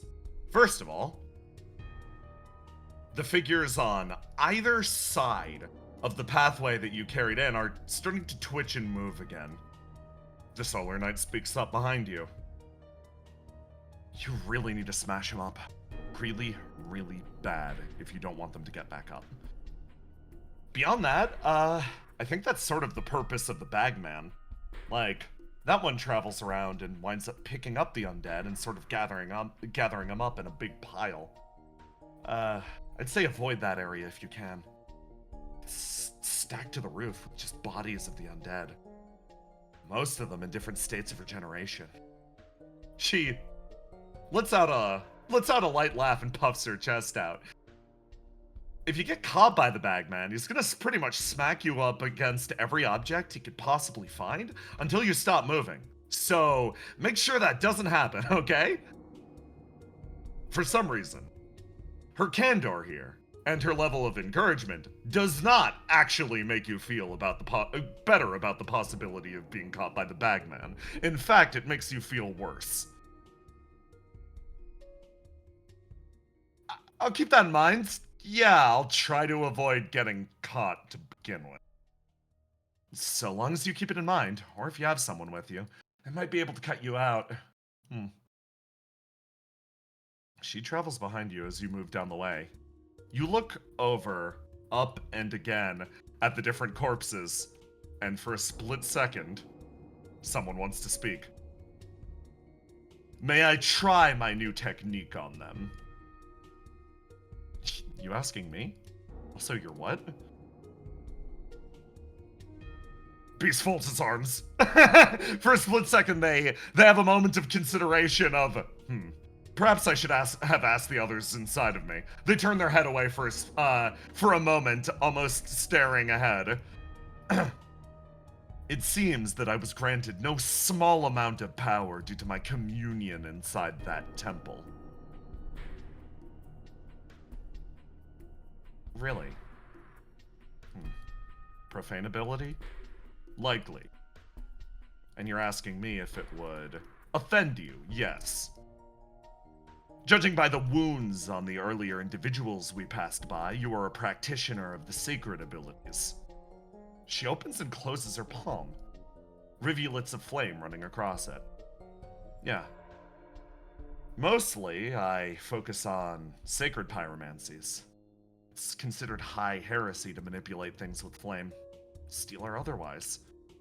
Touching the flames of others, that's pretty much taboo. But drawing out the full potential of my own, it's something that I can do. If you communed with some ancient god there, probably have potential for it. What do you say? Want to learn? She tilts her head slightly, and then they begin to fight in the back of your head. Laura immediately, yes, please. Yes, please. Thank you very much. She, sort of like smiles. She's like, okay. Yeah, well, do your best not to practice whatever any of the old ones whispered to you. The profane pyromancies dilute our connection to God, making it more difficult to use their abilities.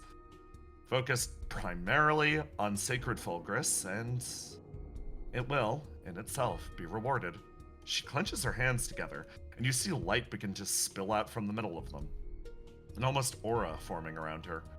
As it builds and builds and builds, it turns into a halo of light.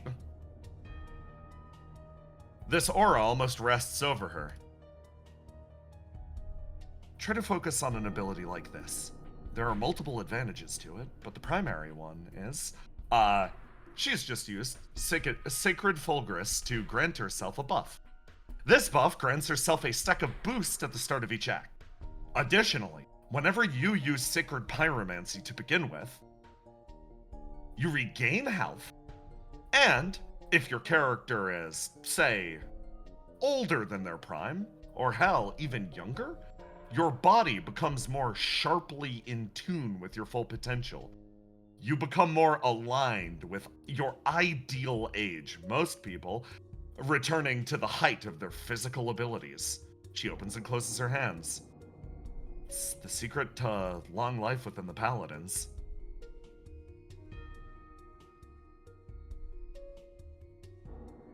And you feel no shame in teaching this to me, a wandering knight. Shame? No, it's a beautiful art, genuinely. Being able to share it with the world is a great thing. If it's something that you have the aptitude for, what's to stop you from learning it? I think I shouldn't be the arbiter of what arts you can and can't practice. That should be up to you, your own dispositions and abilities. So, do you want it or not? She folds her hands, and... Beast of God looks away. Yes, I suppose that would be interesting.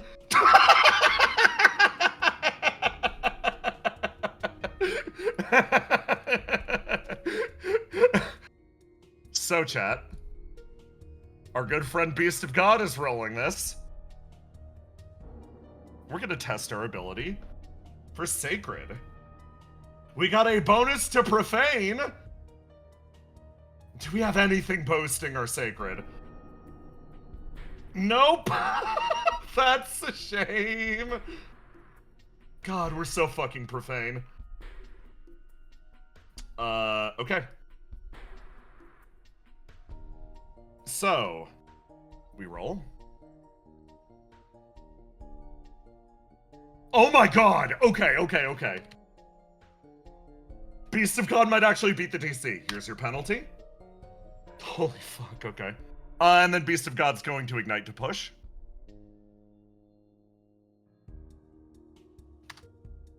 That brings us up to -1, 19, +3, 22. We beat the DC of 20.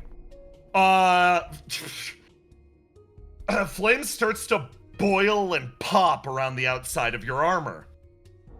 I drop this gift. There you go.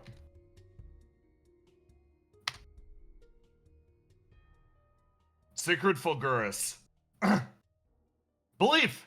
Sacred! The magic of the gods! Manipulation of flame cast on the rays of the sun. A peerlessly powerful magic only granted to their most trusted servants. The paladins of Lutanus rejected you for their order. Why does the flame respond to you now? Sun casting. Roll to die to begin channeling your own energy and the energy of the sun around you. Regain HP equal to the lowest attribute dice rolled in this way. Record the number rolled during the roll to die. You may at any point perform any action recorded on this gift with an equal or lower casting number as a free action. And this is your spell list so far. You only have casting, Sunbolt, 10. Roll to do to strike the target with a purified holy flame. Range 50, deals double damage to the undead. You may learn more spells during your travels, or through your development of this gift. Proficiency grants a bonus to this, baby! We're back to neutral!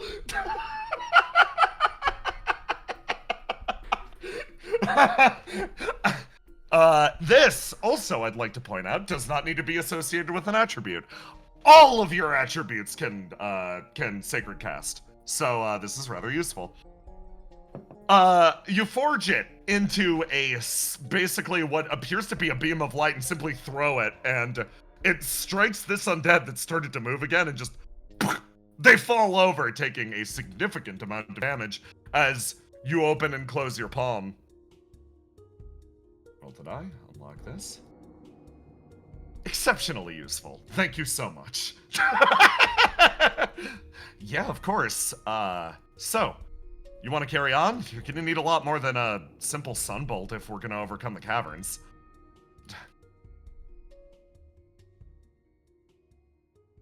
I'm curious. You said you explored the area before. One of the first places I went to. Seems like everybody that comes here to some capacity is being drawn towards them. Can't say why. You said earlier that there are other heroes, knights, competitors in this area. How many are there? Well, in the Defiance of Liars, it seems that there are 6 total competitors. I thought you might be an additional one, but she shrugs, sort of smiling. If you're not here to sever your mortality, then I think it's probably fine. I've encountered a few of them. One's a pirate from the sulfuric lamina. He seemed eccentric at best. Watch out for his firearms, they hurt. She gestures to a bullet hole in her armor. Next, I only saw her from afar, but I saw someone coming and going from that building at the end of the Lily Swamp. If we make it there, I'm sure we'd meet another one of the competitors. Other than that, it sounds like you might have encountered someone locked up in that tower. You look over to the tower again. Hopefully we can meet them over there. Might be more than 6. Come on. She gestures with her head. You move over in this direction, and you're left with a choice. So, which way are we going, friends? 1, straight through the lower gate, into that group of undead ahead, or 2, through the back route. I'll ping and ping.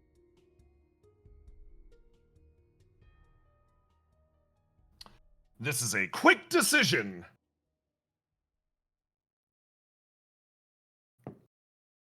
Oh, I love this. You guys are very smart about this. Okay. You look through the gate, and the voices begin to speak up, guiding you for a moment forwards to test your new power, abilities, your new comrade at arms against the group that was so daunting earlier. But then, wisdom pans out. Why risk something on a group of individuals that will just, based on her assertions, regenerate to begin with? You tilt your head to the side and start to move in this direction. She takes her mace that she was leveling, getting ready to attack the undead with, and actually pauses and looks over. Oh, we're heading the back route, okay. You move over in this direction. I just thought it'd be safer. She looks over at the wall, and then places her back to it, knits her fingers together, and then looks at you. What is this? Don't you want a boost? Come on, uppies. She gestures repeatedly at her hands. You stare. If you consider taking uppies now, our confidence will never recover. I don't exactly know where this habit's from, or even what this slang means, but it's clear she means well. Why not go for it? I'm curious enough. You move over. Chat, quick decision. 1, yes to uppies, 2, no.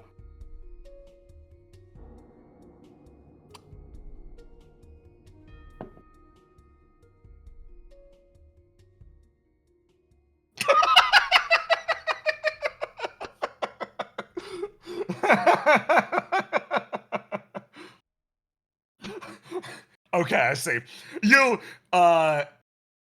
let your curiosity and optimism get the better of you as you move forward. She crosses her hands, you place your boot between them, and she throws you up and over, you clang and roll across the top. For a split second, the undead turn around and she leaps and lands next to you. Still steadying the brain smasher over his shoulder. You,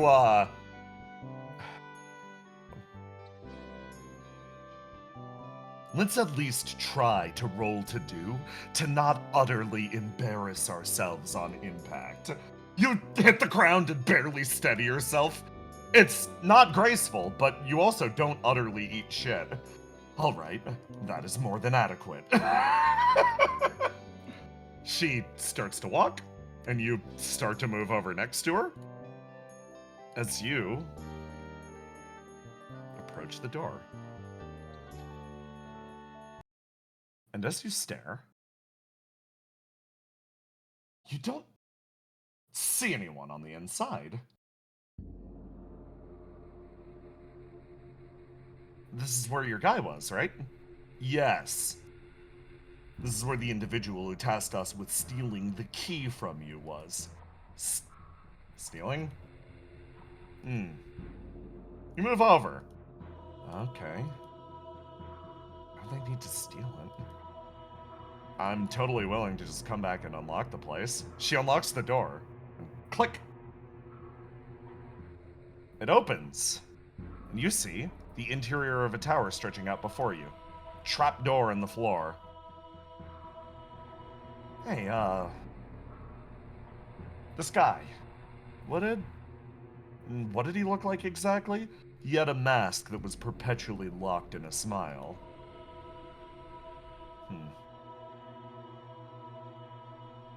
Was he wearing steel, or... Difficult to tell if it was steel or not. I'm not familiar with chainmail in particular. Can you make it out of iron or other materials? Does brass mail exist? She almost ignores the question. No fine clothing. No. Okay. It should probably be fine. Okay, let's go. Your pair.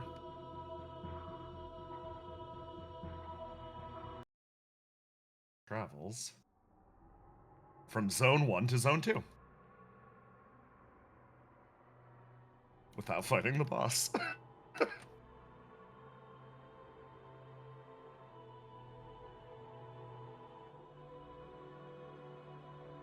Ooh. Ooh, I see that blue. Lore, definitely on the way out, goes, hey, on our way through, can we close the door? Oh, yeah, smart. She locks up behind you. That is... Good catch! Good catch! Good catch! Good catch! You move.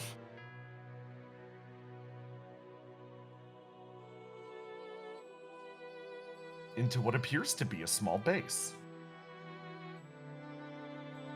Wooden floors sort of almost act uncharacteristically as act as an uncharacteristic relief to the stone walls that rise up on either side. This place seems frighteningly modern compared to the rest of the structures around. You can tell that this place was in operation. I couldn't exactly figure out what this was before, but here we are now. Maybe you'll get better luck with it. Oh, hello. I'm sorry, Beast of God does not give a singular damn about this. Oh, Lore does. You quickly scan the bookshelves and confirm your suspicions as you move through the area. You recognize this place. This is reminiscent of individuals that you've worked with and worked for in the past. Lore turns around and has a quick discussion with themselves. So, I know what this base is. Do tell. Is it bad? This is an outpost of the Mallory Syndicate. Yes, and... they're sort of like... an organization of different crime families. We've unfortunately done work for them in the past. A lot of work. Do you think our paladin friend is gonna take kindly to us being a criminal? Who can say? I am quite concerned about it. You turn around and stare across the room. Option 1, tell the truth. Option 2, lie. Give me a quick response, chat.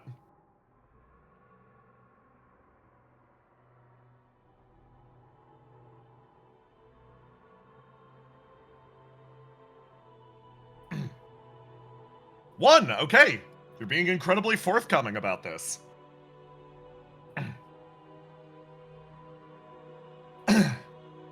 You speak up, clearing the darkness. I recognize the area. It seems to be... You exhale heavily. It seems to be an outpost of the Mallory Syndicate, a group of crime families that I've done work for before. that I have associated with in the past. Yes. She stops and sort of turns. Oh, really? Okay. There's a hint of disappointment. Ah, you upset her. You barely managed to center yourself and, like, lightly exhale. It's not exactly a point in my life that I'm massively proud of, but you look back up. A lot of what's happened to me is sort of shrouded in fog right now. I'm piecing it together, but let's say I don't have all the pieces, or the pieces are not properly aligned, or the pieces are actively fighting each other in real time.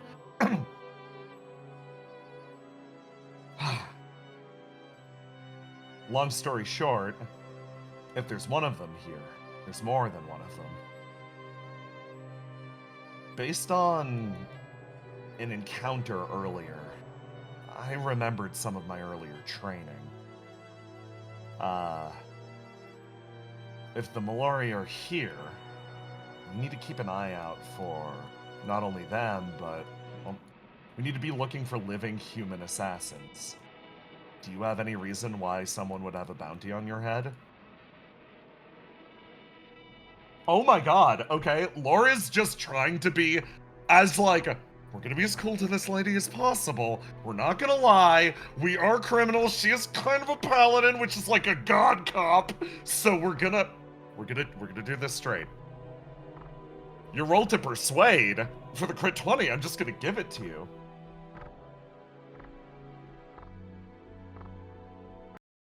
You see her posture sort of freeze for a second. Yeah, I would. She sort of, lets out a light huff that, like, bounces across the inside of her helmet for a moment. If assassins are after me, it's probably because she looks back up the stairwell. My order's probably sending them after me, to be fully honest. You blink for a second. This was not the outcome that you expected, huh? A light registration. Perhaps we misread things. I thought she'd be upset at us because she was a cop. No, it seems that we were quite confused. She shifts around through the area and looks around. She's a criminal on the run too. Oh, good company then, I guess. She, like, moves her way back and forth. Yeah, committing high heresy and then getting away with it isn't something that you can exactly do. We look like fools. It's fine, we were honest about it. We got the truth now. See? We're good, right? Yeah, we're good. Fool's Hope sort of moves over like, well, in that case, I think I know a thing or two about evading them. Fool's Hope activates their Malori footpad gift and immediately starts to share Malori tactics with the Solar Knight. The two of you wind up sitting for a short deal of time and prepping yourselves about the activities of this criminal organization. She seems adequately prepared to deal with assassins in the future. She sighs. Look, it's frustrating, right? If we're talking about moving our way away from past teachings, moving our way into the future, we need to embrace the modern age. Sangavald is making great progress with automata and otherwise. The shaping of steel shouldn't be something that's illegal for good. It's a problem because currently so much of our medicine is locked away behind godly magics. We can't make the steel for syringes or other delicate tools. Literally, the different lamina that follow the gods so closely are being actively held back by their faith. Ah, I see. Yes, I'm starting to understand why this one would be a problem. I'm sorry, I guess. It seems like they sent you after me as some attempt to probably Get me and my life? So, thank you for being forthcoming. She sits down and actually sort of sits up straight, and you see something. The little flaps on the side of her helmet start to wiggle up and down. Roll this. We are having a reaction to this. Lore continues to speak up. Right. Okay. At the very least, if we come across any assassins, we can deal with them together, okay? Right. Yeah, no problem. Okay. Good. Good. You right yourself. Stand up in the base and feel like you've done a good job. The pair of you start to walk down the tunnel, and Chat, I turn towards you. Have you ever played a game where you need to talk to very specific people about very specific things in short intervals? Or say, maybe their lives might be ended by foul machinations that they're unaware of. This moment, where you have informed the Solar Knight about the assassins after her life, is one such occasion. You feel like the sword of death hanging over her head might have been averted. And then you come to a second realization. Ah, we are still in the caves. You stare straight ahead as you feel the presence of the area bear down on you once again. Right. She travels behind you.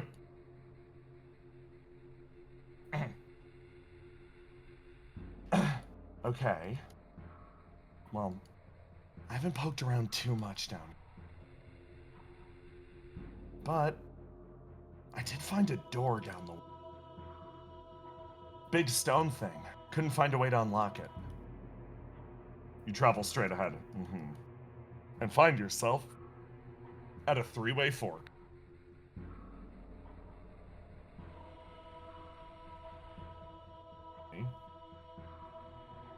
Of course, grab your 1, 2, 3 choices. Can give you a quick rundown on the different directions that I've gone. That way. 1. It leads to the mountain of corpses that the bagman collects. You might find some gear over there. You might, but you're more likely to find a bunch of half-dead undead. And worst comes to worse, he might be waiting over there. Down there, it seems like the ground shifts to the same wooden tiling that the Malari base was using. I personally haven't explored that direction. I don't know where it leads. Leads deeper into, and then finally, that path leads deeper into the caverns. At the terminus of this is that grand door that I was talking about. I'll leave it to you for now. Which direction are we heading?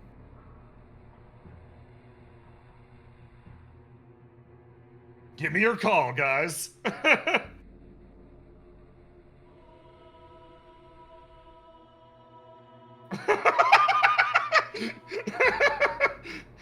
Oh boy, do I see the temptation. The temptation of detonating all of those corpses versus the unknown, man.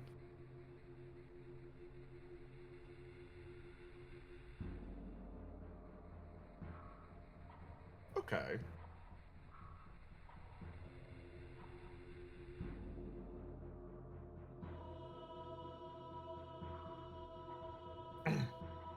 Oh, okay, okay.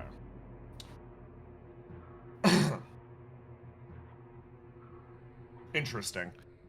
In that case, we are going to head towards the Mountain of Corpses. You turn and begin to walk in this direction. Oh, you want to see the corpses then?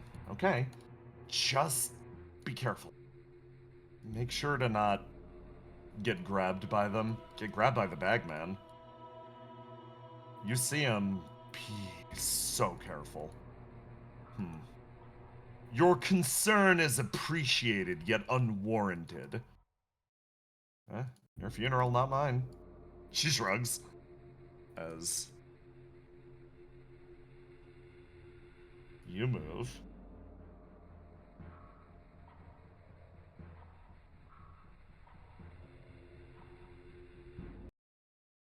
Y'all are so funny.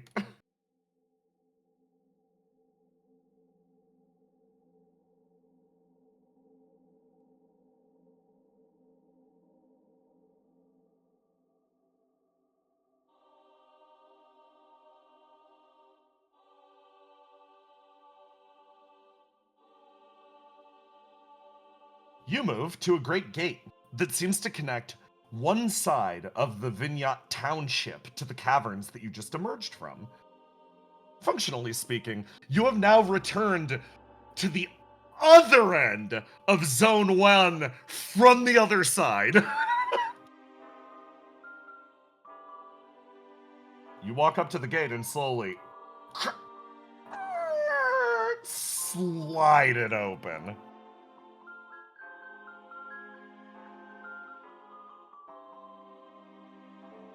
Oh, let me roll. Okay. Hey, Lore. You walk out front and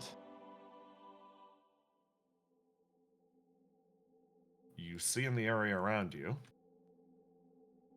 indeed, mountains of corpses. They all sit mostly silent, but occasionally you watch one twitch. Okay, so what's the plan? You move forwards, and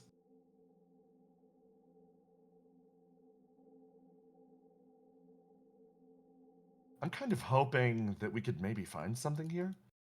Like, I've gotten kind of lucky so far with sticking my nose into things. That's an awful lot of optimism. You turn around. I mean, you saw me in that fountain. I walked away from that with profane magics. Most people wouldn't brag about that. I'm not most people. You stick your hands on your hips and proudly stand there. Yeah, that's for sure. She hates us. She doesn't. She really doesn't. Lore turns around and stares at the corpses behind them.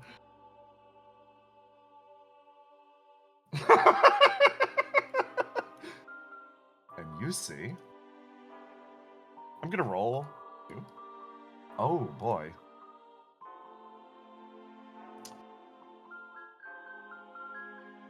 Oh. Actually, okay. Something unique happens.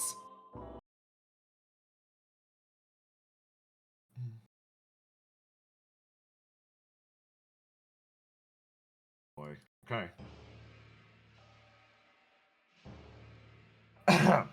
So, even though Laura spoke last, you're locked into this one.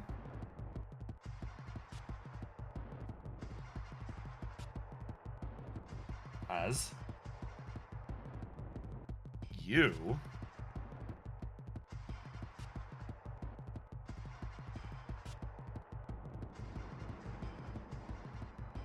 watch a figure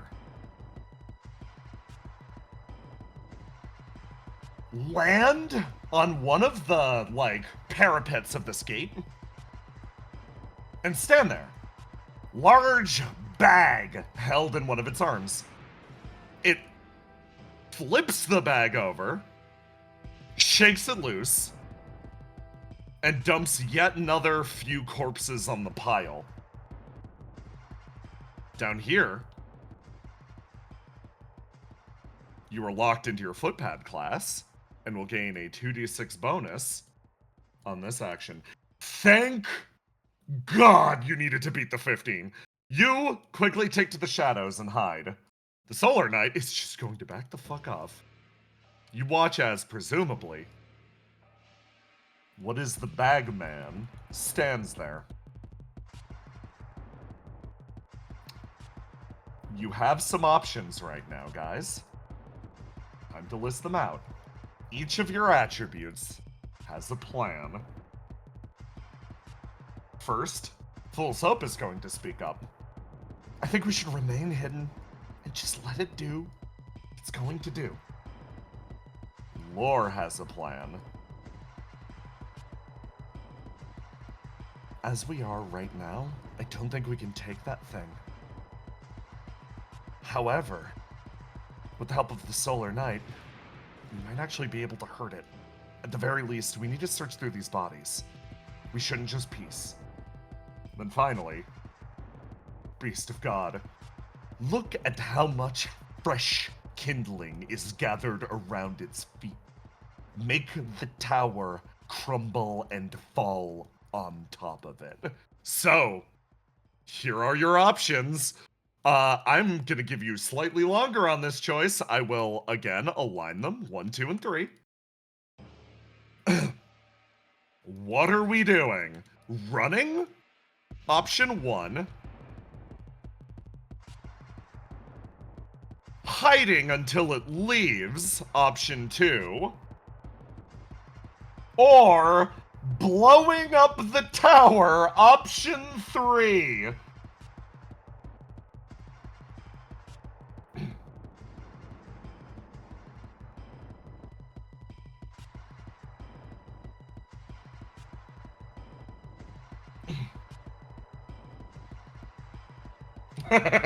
Oh, this is great. This is great. Hotly contested.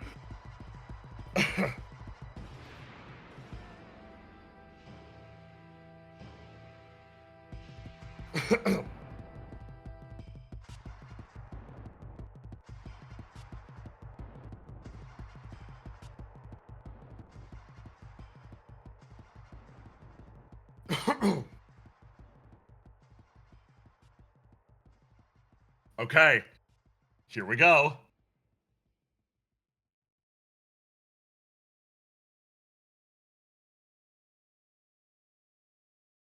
So, here's how this is gonna work. We need Beast of God to roll very high here, not to hurt the creature, but to stop negative repercussions from happening. Because you have set up literally the perfect scenario right now to get this guy, to drop a tower on him. However, please note the explosive trail that can potentially chain over in your direction. Let's all put our hope in the red stat and let us pray.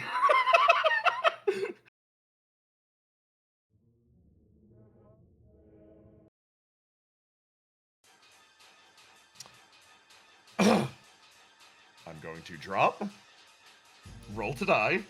That's a good roll. And Beast of God preps themselves. They focus. And they roll, and it's mid! Okay. With a neutral bonus, here's how this is gonna go. It is... Oh, man. Yeah, you're evenly pulled between profane and sacred. So this doesn't get a bonus. It doesn't get a penalty either. We are just living our life with the 15. You gotta push this, my man. Yeah, that's what I'm thinking. Ignite. And the Solar Knight, who you've treated... She's in wiggle mode. You've treated her decent enough. Sees you doing this. And is going to support you, even though this is heresy. Okay.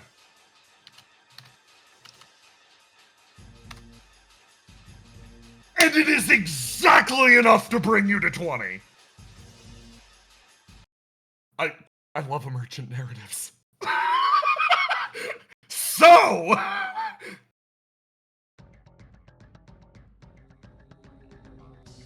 You duck to the side. And you sort of come to rest on these bricks here. Your eyes flare for a second, and flame in the same way that you were just practiced to channel it begins to build in your arm. It travels to your fingers, and you unite them almost in a spark. You snap your fingers once as the unknown one smiles. This one detonates. Then the one next to it, then the one next to it, then the one next to it, then the one next to it, then the one next to it. The tower, in a moment, is consumed in a peal of flame and smoke. And then the explosion continues to spread and spread and spread. It moves through the area as you watch a layer of soot bear down on you. You dart backwards in a split second, and you see her move towards you. Rushing, she dives, grabbing you. The two of you roll together and hit this back wall hard. You thunk into it, and you watch as the pile that you were next to immediately incinerates. You turn, your eyes meet hers as right next to you, the last two corpses detonate, and the pair of you, you take this, you take 7 as you're thrown to the side, and thunk, you touch down, the smoke settling on the location as you manage to dodge the main body of the blast. Everything seems to be still. The undead in front of you are blown away, and there is certainly no sign of the Bagman anymore. It seems to be silent.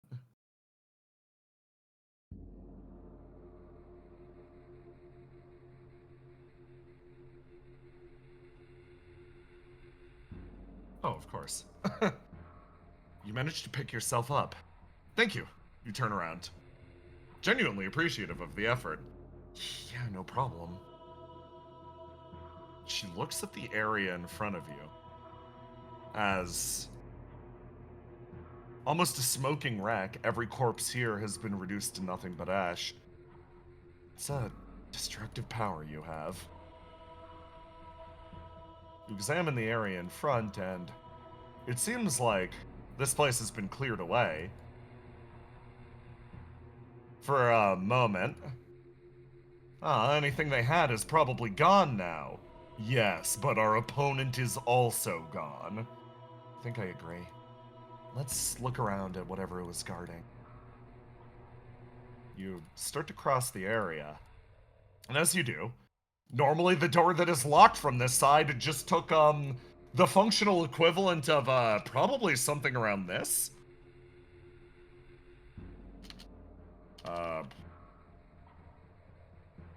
Yeah, 147 damage from all the corpses piled up.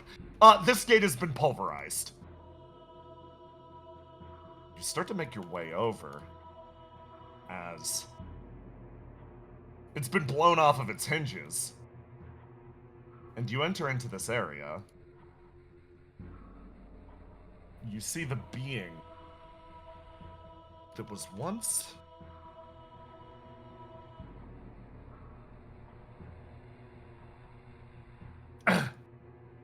up on the wall, blown back into this location. It's still alive, but it's not moving too well right now. It seems like its body is damaged visibly by the explosion. She looks over at you. Well, now's the time to jump on it, right? You begin to move forwards, almost silently. So, chat, here's the question. Your 3 stats each want to do something different. I love this because these are the stats that you guys created.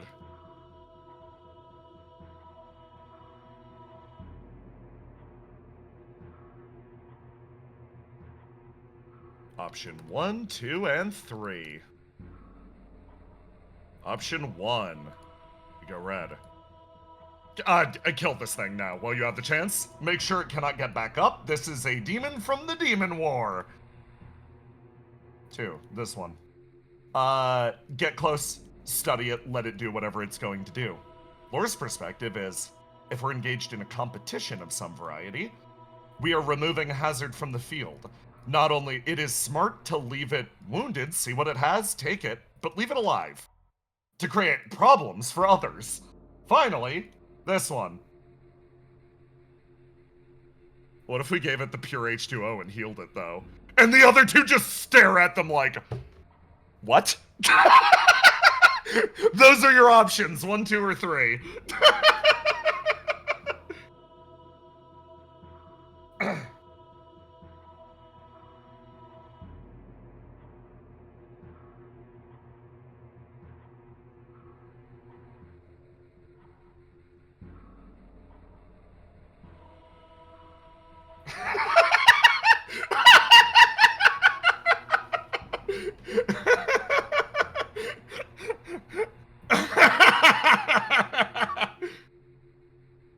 I'm seeing all these 3s and 1s. Oh my god.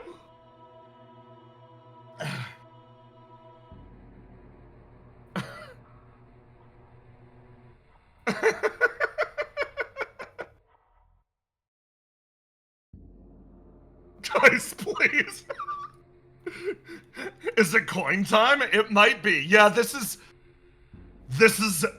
an extremely divisive one. This time, praise the coin. This time, friends, we are doing a 3-way coin flip. We're using our rare triple-sided coin. God!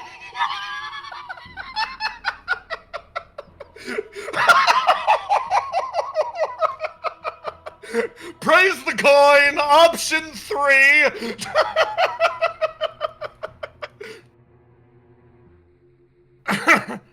Holy shit! Okay! Welp, this is what we're doing today, folks! Okay. Okay. I'm sorry, I'm just having the experience of the GM folding their hands and going, my player just did something insane. What does this mean? Hey, fool? Hey, buddy? You got a plan for this? Yeah, no, of course you don't. Welp!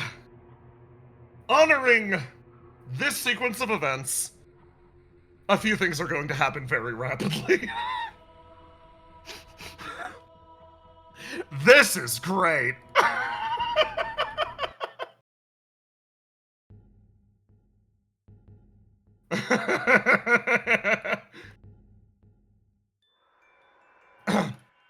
Solar Knight, picks up her brain smasher. She's like, oh, okay. I guess we're moving in to finish this thing. Fool moves forward. Offers the pure H2O.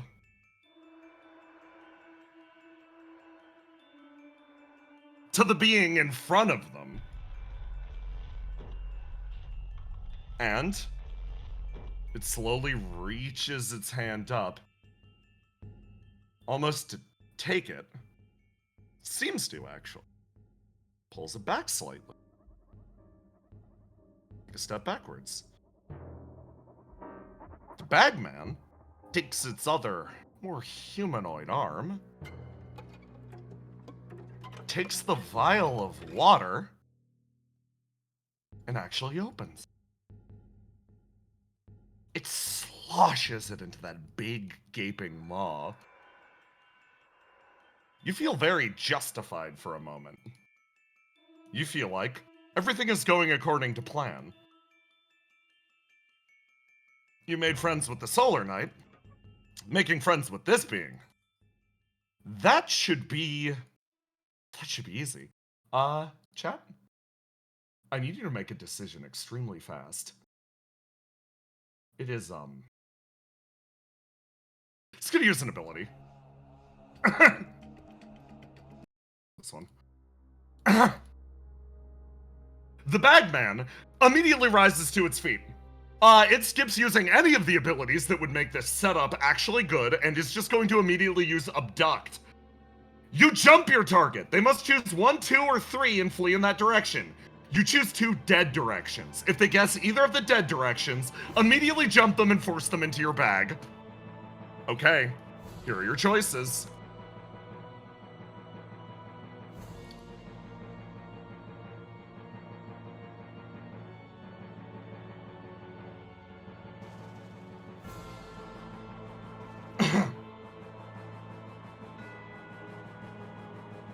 One, do you dodge towards the gate?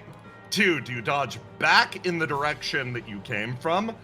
Or 3, do you run and try to hide yourself amidst the leaves over there?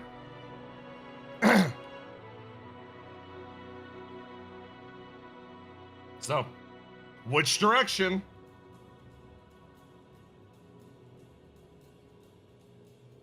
Two.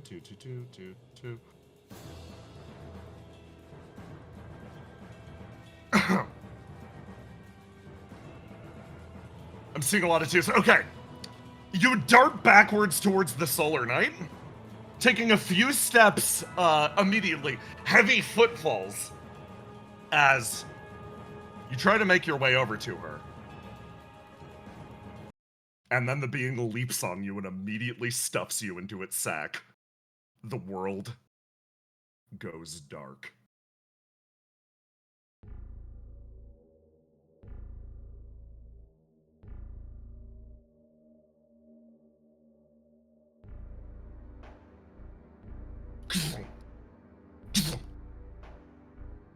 Something rattles in the distance. It's an annoying, unusual noise. Something that you're not used to. The land that you're from. It's changed so much over the last few years. You sit slumped against the side of a building, staring across as a trolley bumbles its way down this track.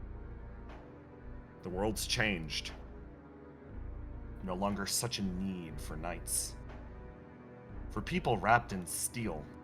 For those that still commit the grand heresy of binding themselves to something like this. This world has viewed you as obsolete. You hear a call from down the street. Hey! Boss has more work for you.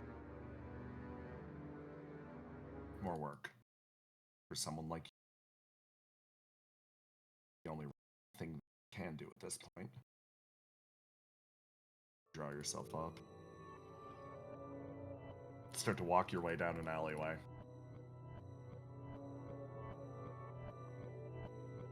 As you move,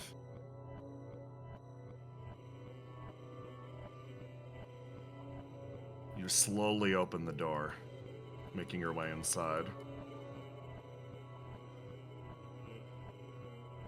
Oh, there you are. Please sit. You move your way over, almost to the edge of the couch, but you feel the presence on the other side of the room. No. The couch is for guests. Please sit on the floor. You place yourself on the ground. The figure continues to watch you. I understand. Work has been difficult lately. But for now, something wondrous is happening. On this sulfuric lamina, creatures are apparently springing up out of nowhere. War's brewing. You still have a chance to prove your worth. Isn't that great for you? Your vision slurs as hell.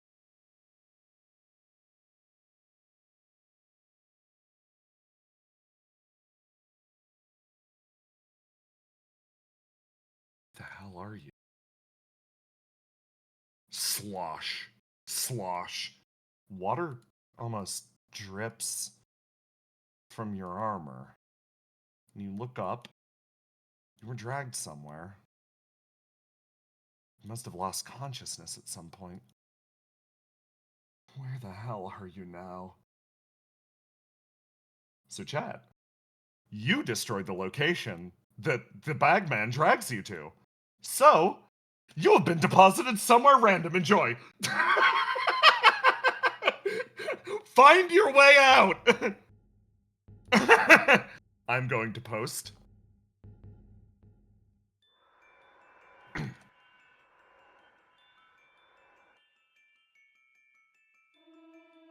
One, two, three. This way. Leads deeper into the swamp.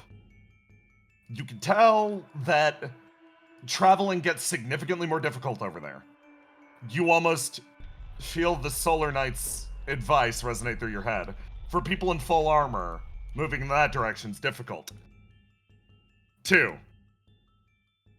You have no idea what's over in that direction. To the south of the swamp, no freaking clue. You've never been over there before. 3.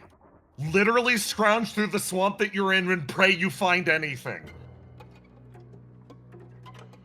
Decide!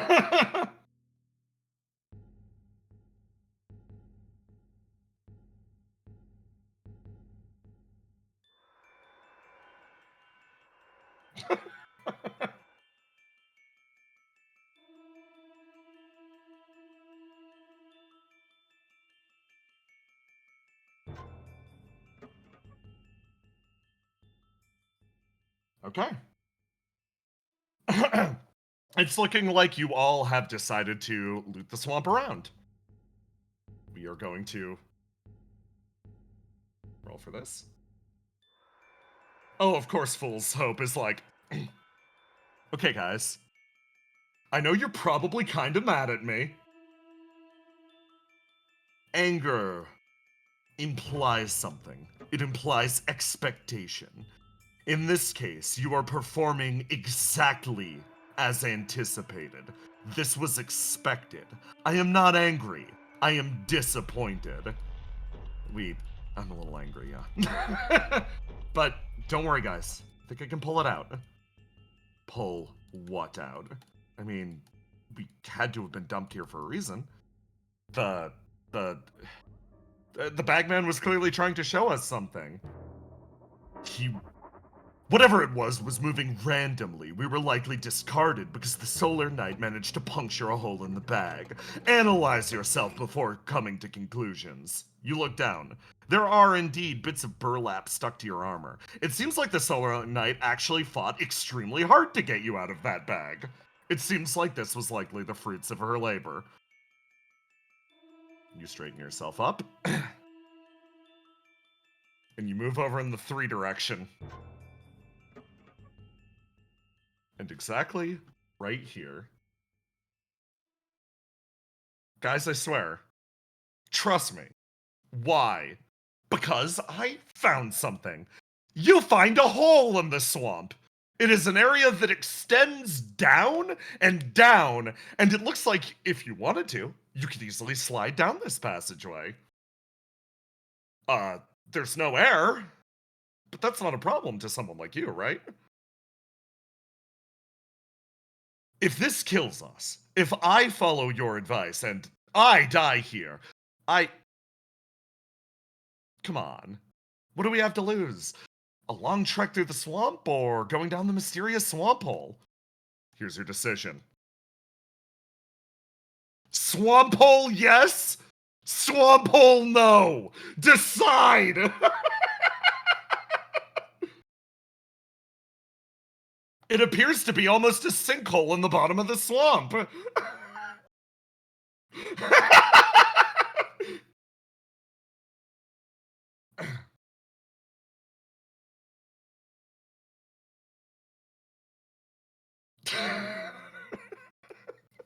Okay. Okay, guys.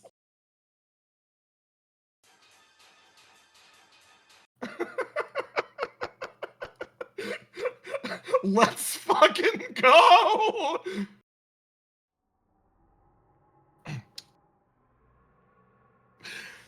You ready yourself? And cannonball into the hole in the swamp. Carried away by the muck and fetid water, your ability to breathe liquid now panning out far more than the GM ever anticipated that it would. You slide down into sweet oblivion below you. And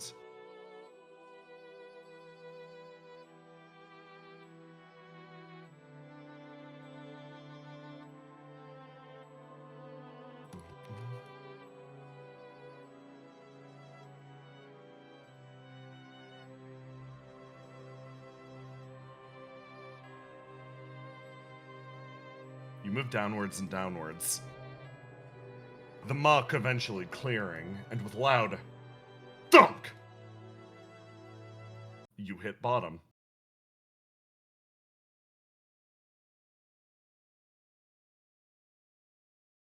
Your gaze slowly rises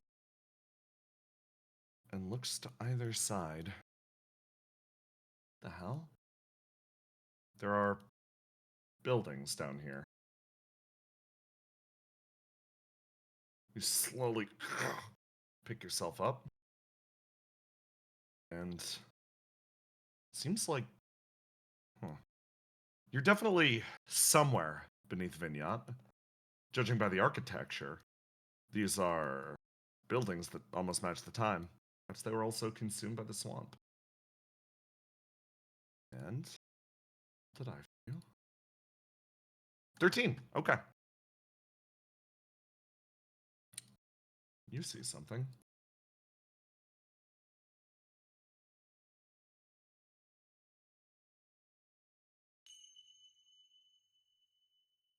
Pop out for a moment, and then dart backwards and disappear into one of the houses. You quickly stand up and start to move towards them. Hi! You desperately intone to the area. Nothing seems to respond. But, as you watch,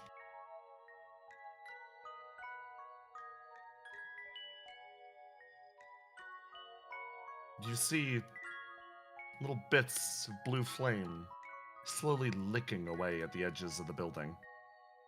It seems that they're all inside, watching and waiting for you. And then,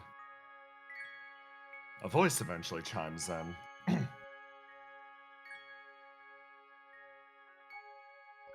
Do not worry about this one. I believe he's harmless. They're harmless? I apologize. A figure walks in. She appears to be adorned in a robe, stretching down over either side of her body. It's... Masks are attached to her shoulder. They almost seem to appraise you with quiet, dead eyes. Walks into the area. You all. It's all right. I don't think they'll hurt you.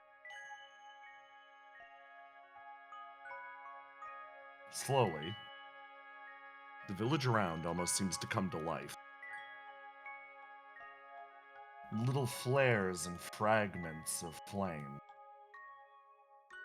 You move your way forward and decide in this moment who's going to talk. Used to get out of the way. Lore places themselves first and moves forward and is like, I'm sorry for intruding on whatever this is. It wasn't our intention to be here. We were kidnapped by the bagman. Oh, I see. Moves her way over and very delicately sits down. In that case, you're very lucky to have gotten away. She pats the ground next to her, almost offering it to you to sit.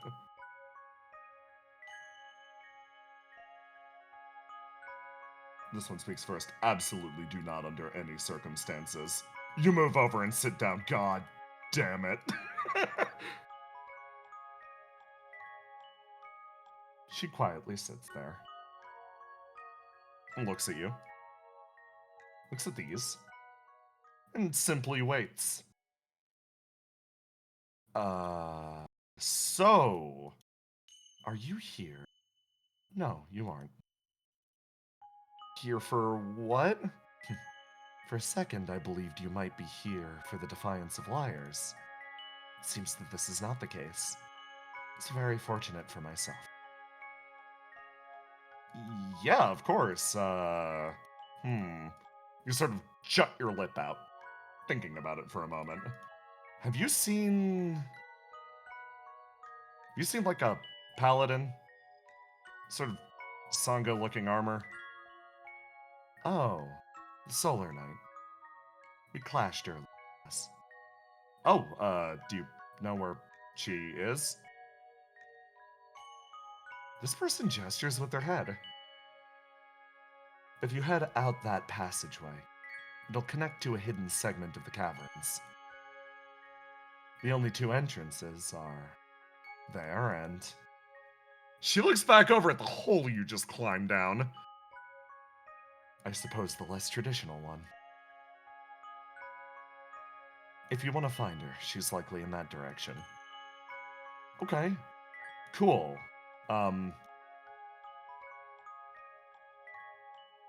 You slowly start to stand, and then you feel a split second of, like, consideration. Who exactly am I addressing right now? The person in front of you folds her legs and sits on the little rug in the middle of town. Oh. I've been granted a title recently. For accomplishments during the Demon War. 2 of them, in fact.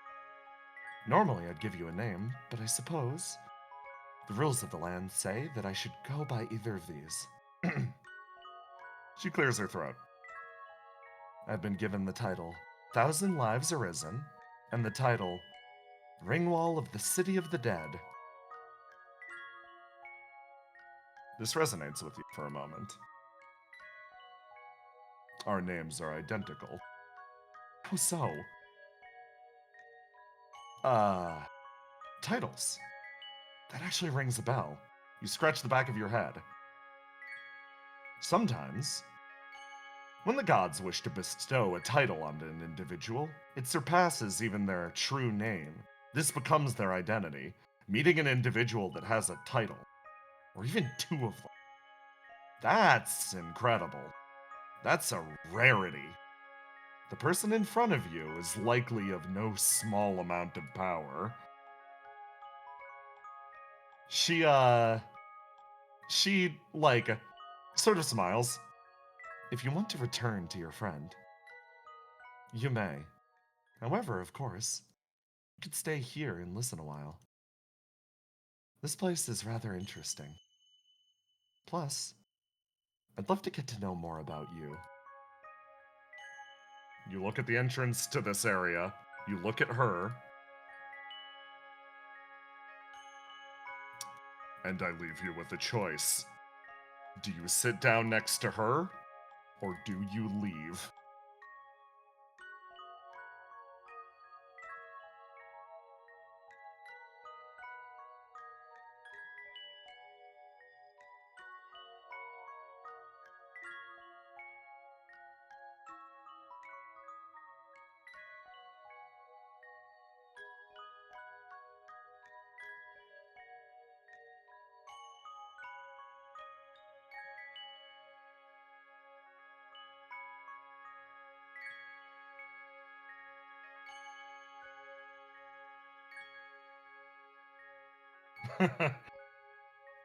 Okay.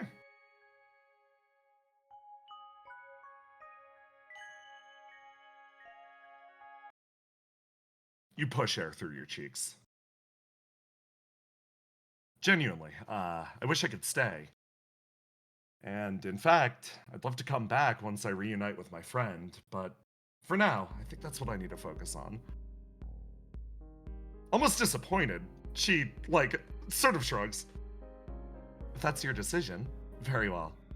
Just curious what you'd do with free will to begin with. You straighten yourself up. That line almost resonating with you for a second.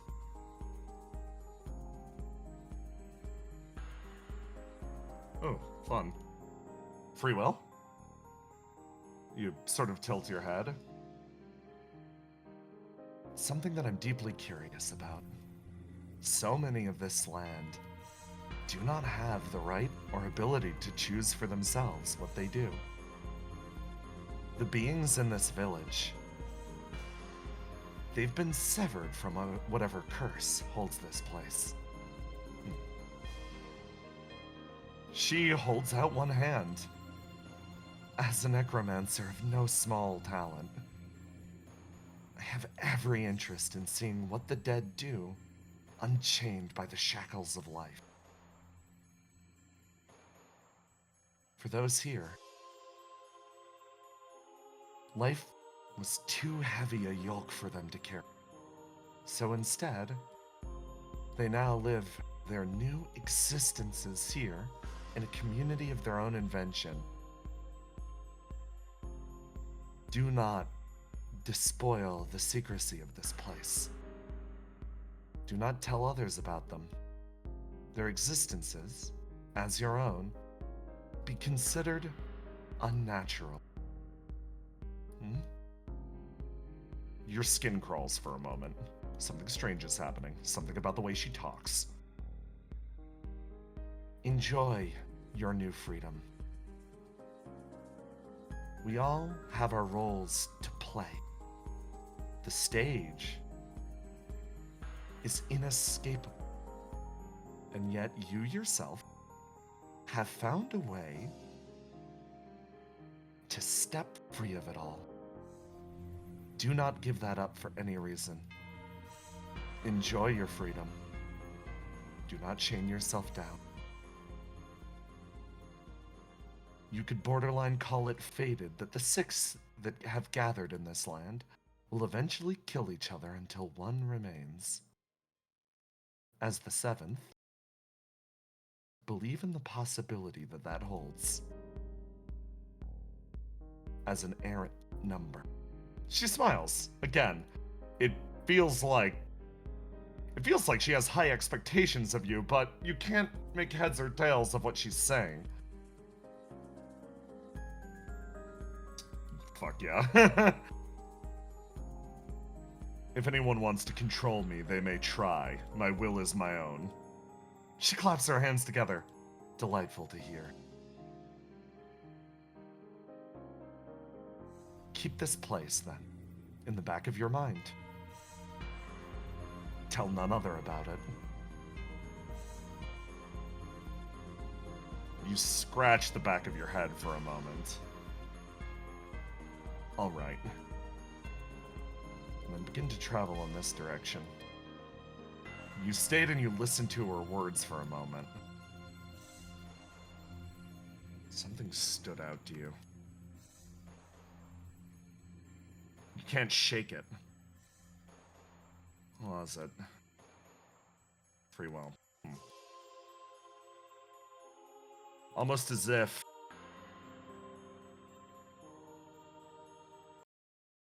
something cascades through your mind as you enter the darkness.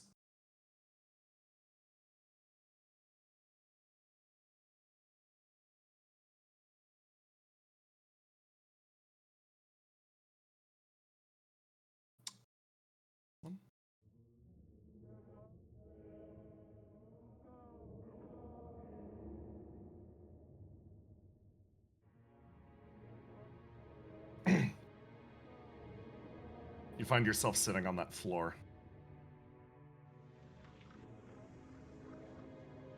You look over at the individual in front of you.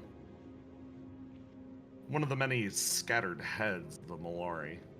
Someone that has procured your services for a long period of your life.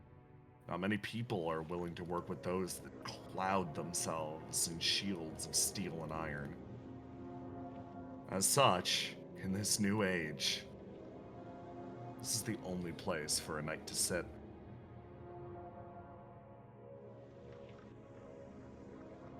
But as you seem to focus on this vision, you hear footfalls. Someone you just bid farewell to. Slowly move into the area. Tap, tap. She moves past you quietly, towards the figure in front. Interesting. So these are the chains that bind you. She stares at that figure. The one that made you sit at his feet. Well then. A dog like you deserves to run free. She snaps her fingers, and the vision starts to fade, and you feel a twitch in the back of your mind. Something's wrong. Something's deeply wrong, but she makes her way to the back, onto that bloodstained throne. And sits. And she pauses and holds a hand out for you. Having the services of a useful undead like yourself would be quite beneficial. She smiles and leans in. So instead of sitting over there, why not step deeper into the darkness?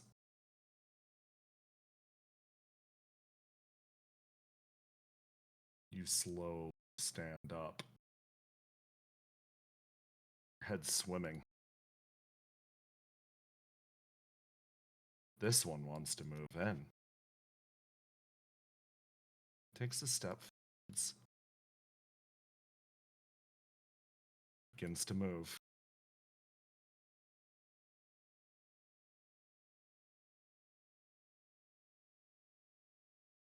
Reaching a palm out. You feel like you've been in this situation before. Feels like this is the scenario that you've always wound up in. You can tell some sort of strange magic is running through your body. Likely, when you spoke to her back in the village, it took hold when you stepped into the darkness fully. But, just the same, it's preying on some deep part of your mind.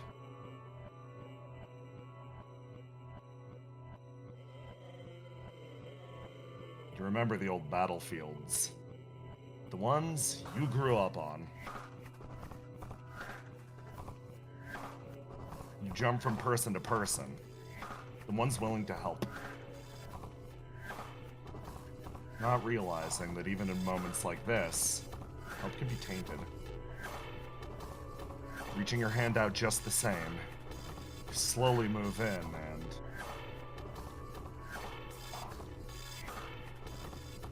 That's more than enough. You pause yourself. Waving it away, you feel the vision clear as, oh, now that's surprising. You step out of the darkness. Physically expel whatever enchantment was taking root in the back of your mind as someone rounds the corner. Holy shit, there you are. You turn over. What the hell were you thinking? She moves over and starts shaking you. Somebody else handle this. You quickly swap over. I might have gotten a little ahead of myself, admittedly. She, moves you back and forth. She's like, okay, sure, fine. You gave the thing water. Yeah. Water from the temple. Yeah.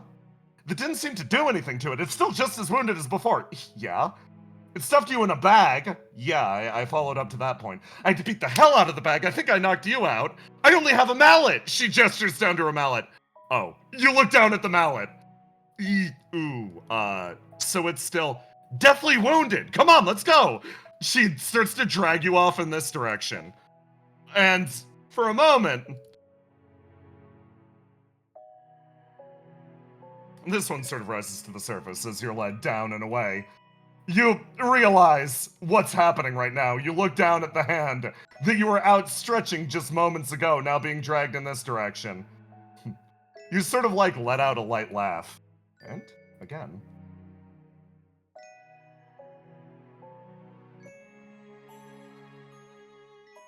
If the goal of every warrior's life is eventually to come to terms with the passage of their own, that mortality comes to those that take to the battlefield again and again and again, that eventually we'll reach the long end of our winding path and we need to accept it with grace. Everything else aside, all the burdens and the scars, a voice echoes out, not one of the three, something deeper, more resonant, your own. This is certainly making it harder.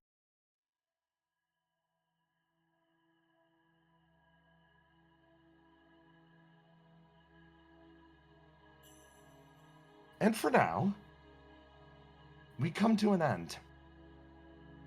But that doesn't mean our work is quite done yet.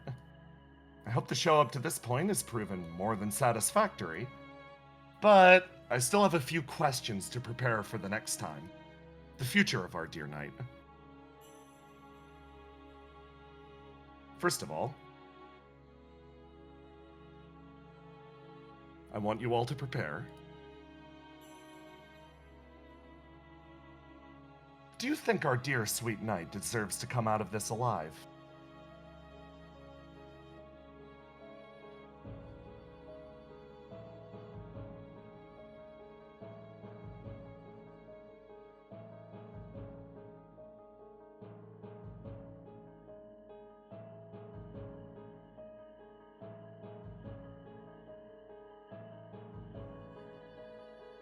You feel her expression visibly lighten, but her eyes grow heavier.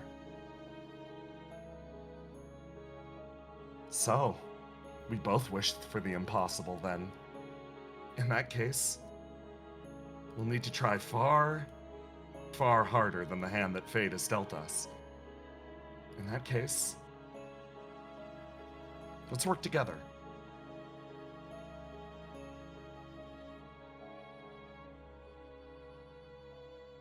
If you were going to send the knight a new attribute, which color would you choose?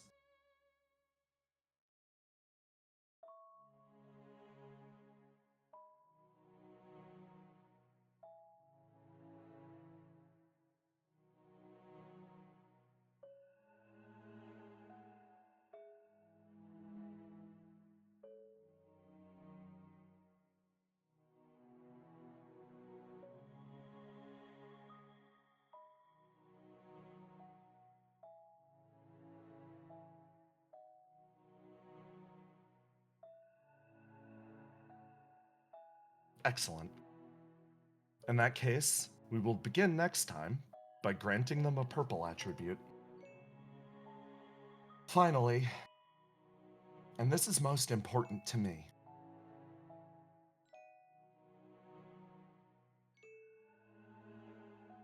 based on your current understanding of the scenario, and I know this is asking a lot, and I'll be asking this question quite a few times,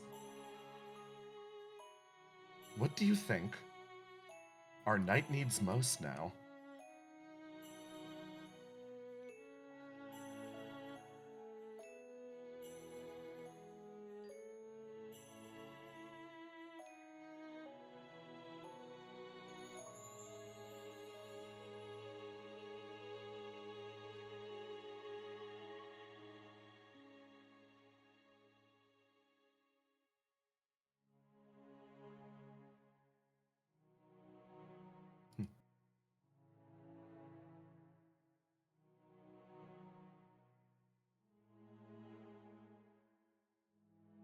It seems our decision is quite clear.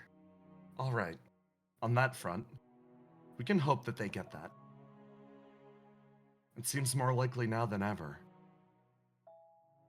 So, the next time we play, please, keep that in mind. If you believe that that could change their fate, bet your entire heart on it, all right? And this is less a question and more a request. For all of the players assembled on this stage, please carry in your heart no small amount of sympathy. All of them here are seeking to avoid their ends. She quietly stands and moves towards the fire, places one hand atop it, and for you yourselves, I ask you share the same kindness until we next meet. And the fire fades into nothingness. And that, my friends, is the end of the very first session. Fucking G, bros! That was some smooth shit. Yeah, that was great, guys! Woo!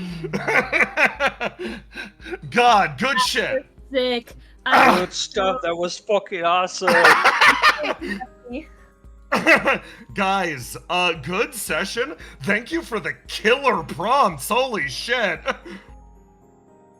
Whew. Okay, so we're gonna be doing this next week. I'm gonna get more shit ready. You're gonna be more of the contestants. Cabans, whatever I'm gonna call them. Thank you all for doing such an amazing job puppeteering our dear sweet night. Y'all are the best. If you want to contribute, we're gonna talk about which gifts go where over on the Patreon. 1 poll a day. That's gonna be my goal. If I sleep forever tomorrow, I'm sorry, it'll happen tomorrow night. He means over on the Discord. But yeah, over on the Discord, yeah. Yeah, but the Patreon also gets extra votes on some of that stuff. So yeah, exactly. If you like this, like I said previously in the break, please support the SentimentTTRPG Patreon, which you can see pinned in the Discord chat, and it will also be down below in the description, where you can see looks at obviously the Solar Knights icon is there. Obviously, the mysterious person that we met in the like, you know, lower area of the swamp or caverns is also there, but also other mysterious freaks. Yes. That we will meet along the way. So more mysterious freaks than anticipated, genuinely. Mm-hmm. Oh my god, good job, guys. I want to register because the Solar Knight mentioned it. You gave the H2O to the Bagman. That did not heal the Bagman. The Bagman is still just as wounded. They are just running around dying and angry. Yeah. I love it because the H2O only heals the player. Holy shit. And we got fan art, which you can also see over on the official Discord. Holy fuck! Yeah, let me share this to the people in the Discord call with me right now. But first off, thank you, Jow Twitch, for putting together this Imgur. It's always very helpful at the end of the stream. And first off, from Bryn, we have a Solar Knight. Oh, yeah, let's fucking go. I just have a mallet. Yeah, she's got the brain smasher. Yeah. Brain smasher. And from Sunlight Acolyte, we have Immortalize. Oh, we are a beast. We are many. We have hope. We are me. That's so sick. And then from Dork, we got some good art. Yeah. The fucking creature. Love it. Yeah. And then the color alts. So we got red, who is angry, and then we have yellow. We're just vibing. Who's just wants to make friends. And then Jow, we have the alt history where we jump off the waterfall. No uppies, God. And then we have a lost dog from Cookout Trashman. Thank you very much. Oh my god, I love it. And then from Pure. Yo, yeah, that's so cool. Just a little sippy. Just a little sippy. Meteor shard. Dog, please. Solar Knight, please. Solar Knight. Save me. Save me, Solar Knight. Yeah, and then we have Rancid Bitch from Bryn. We got Necromancer. Let's go. I love them. She's great. And then, Crawling. This is Dragon. And then Dog. Yeah, from that's, Bryn. Dog. That's the creature's true form. Rube, Oh golden my retriever. god, Rube, this rules. Amazing. Yeah. That's wonderful. And then Dorp, yeah. Fucking Yo! That's don't you hate when you're snagged by the awesome. bag man? And then, yeah, person of good hat. Oh, yeah. Oh, that Puppies. freaking rules. And then from Rube, we have simply chug juggin. Fish pilled. Yeah. But yeah, thank you all for coming out. This was some great support. And YouTube viewers, if you want to catch this live so you can also interact with it, make sure to come back next Wednesday. I don't know what day that is on a calendar. Let me pull up the calendar real quick. Just so I can accurately give you a date. Wednesday, November 29th at 8 EST. 8 EST, Yeah. baby. I'm at Central, so I was like 7. But 8 EST, join the Discord where you can get notified when we're doing it. To participate and chat yourself. Chat, you did great. No one was rude. Very proud of you. I'm very proud. Yeah. Yeah, no, nice job abiding by every decision. Like, I'm like, man, I'm worried there will be disagreements, etc. No, y'all were chilling. Great. Good job. Yeah. So yeah. Everyone went fair enough. Yeah. All right. And I think that's pretty much it. Yeah, that's it. So yeah. Say goodbye, everybody. Goodbye. Bye.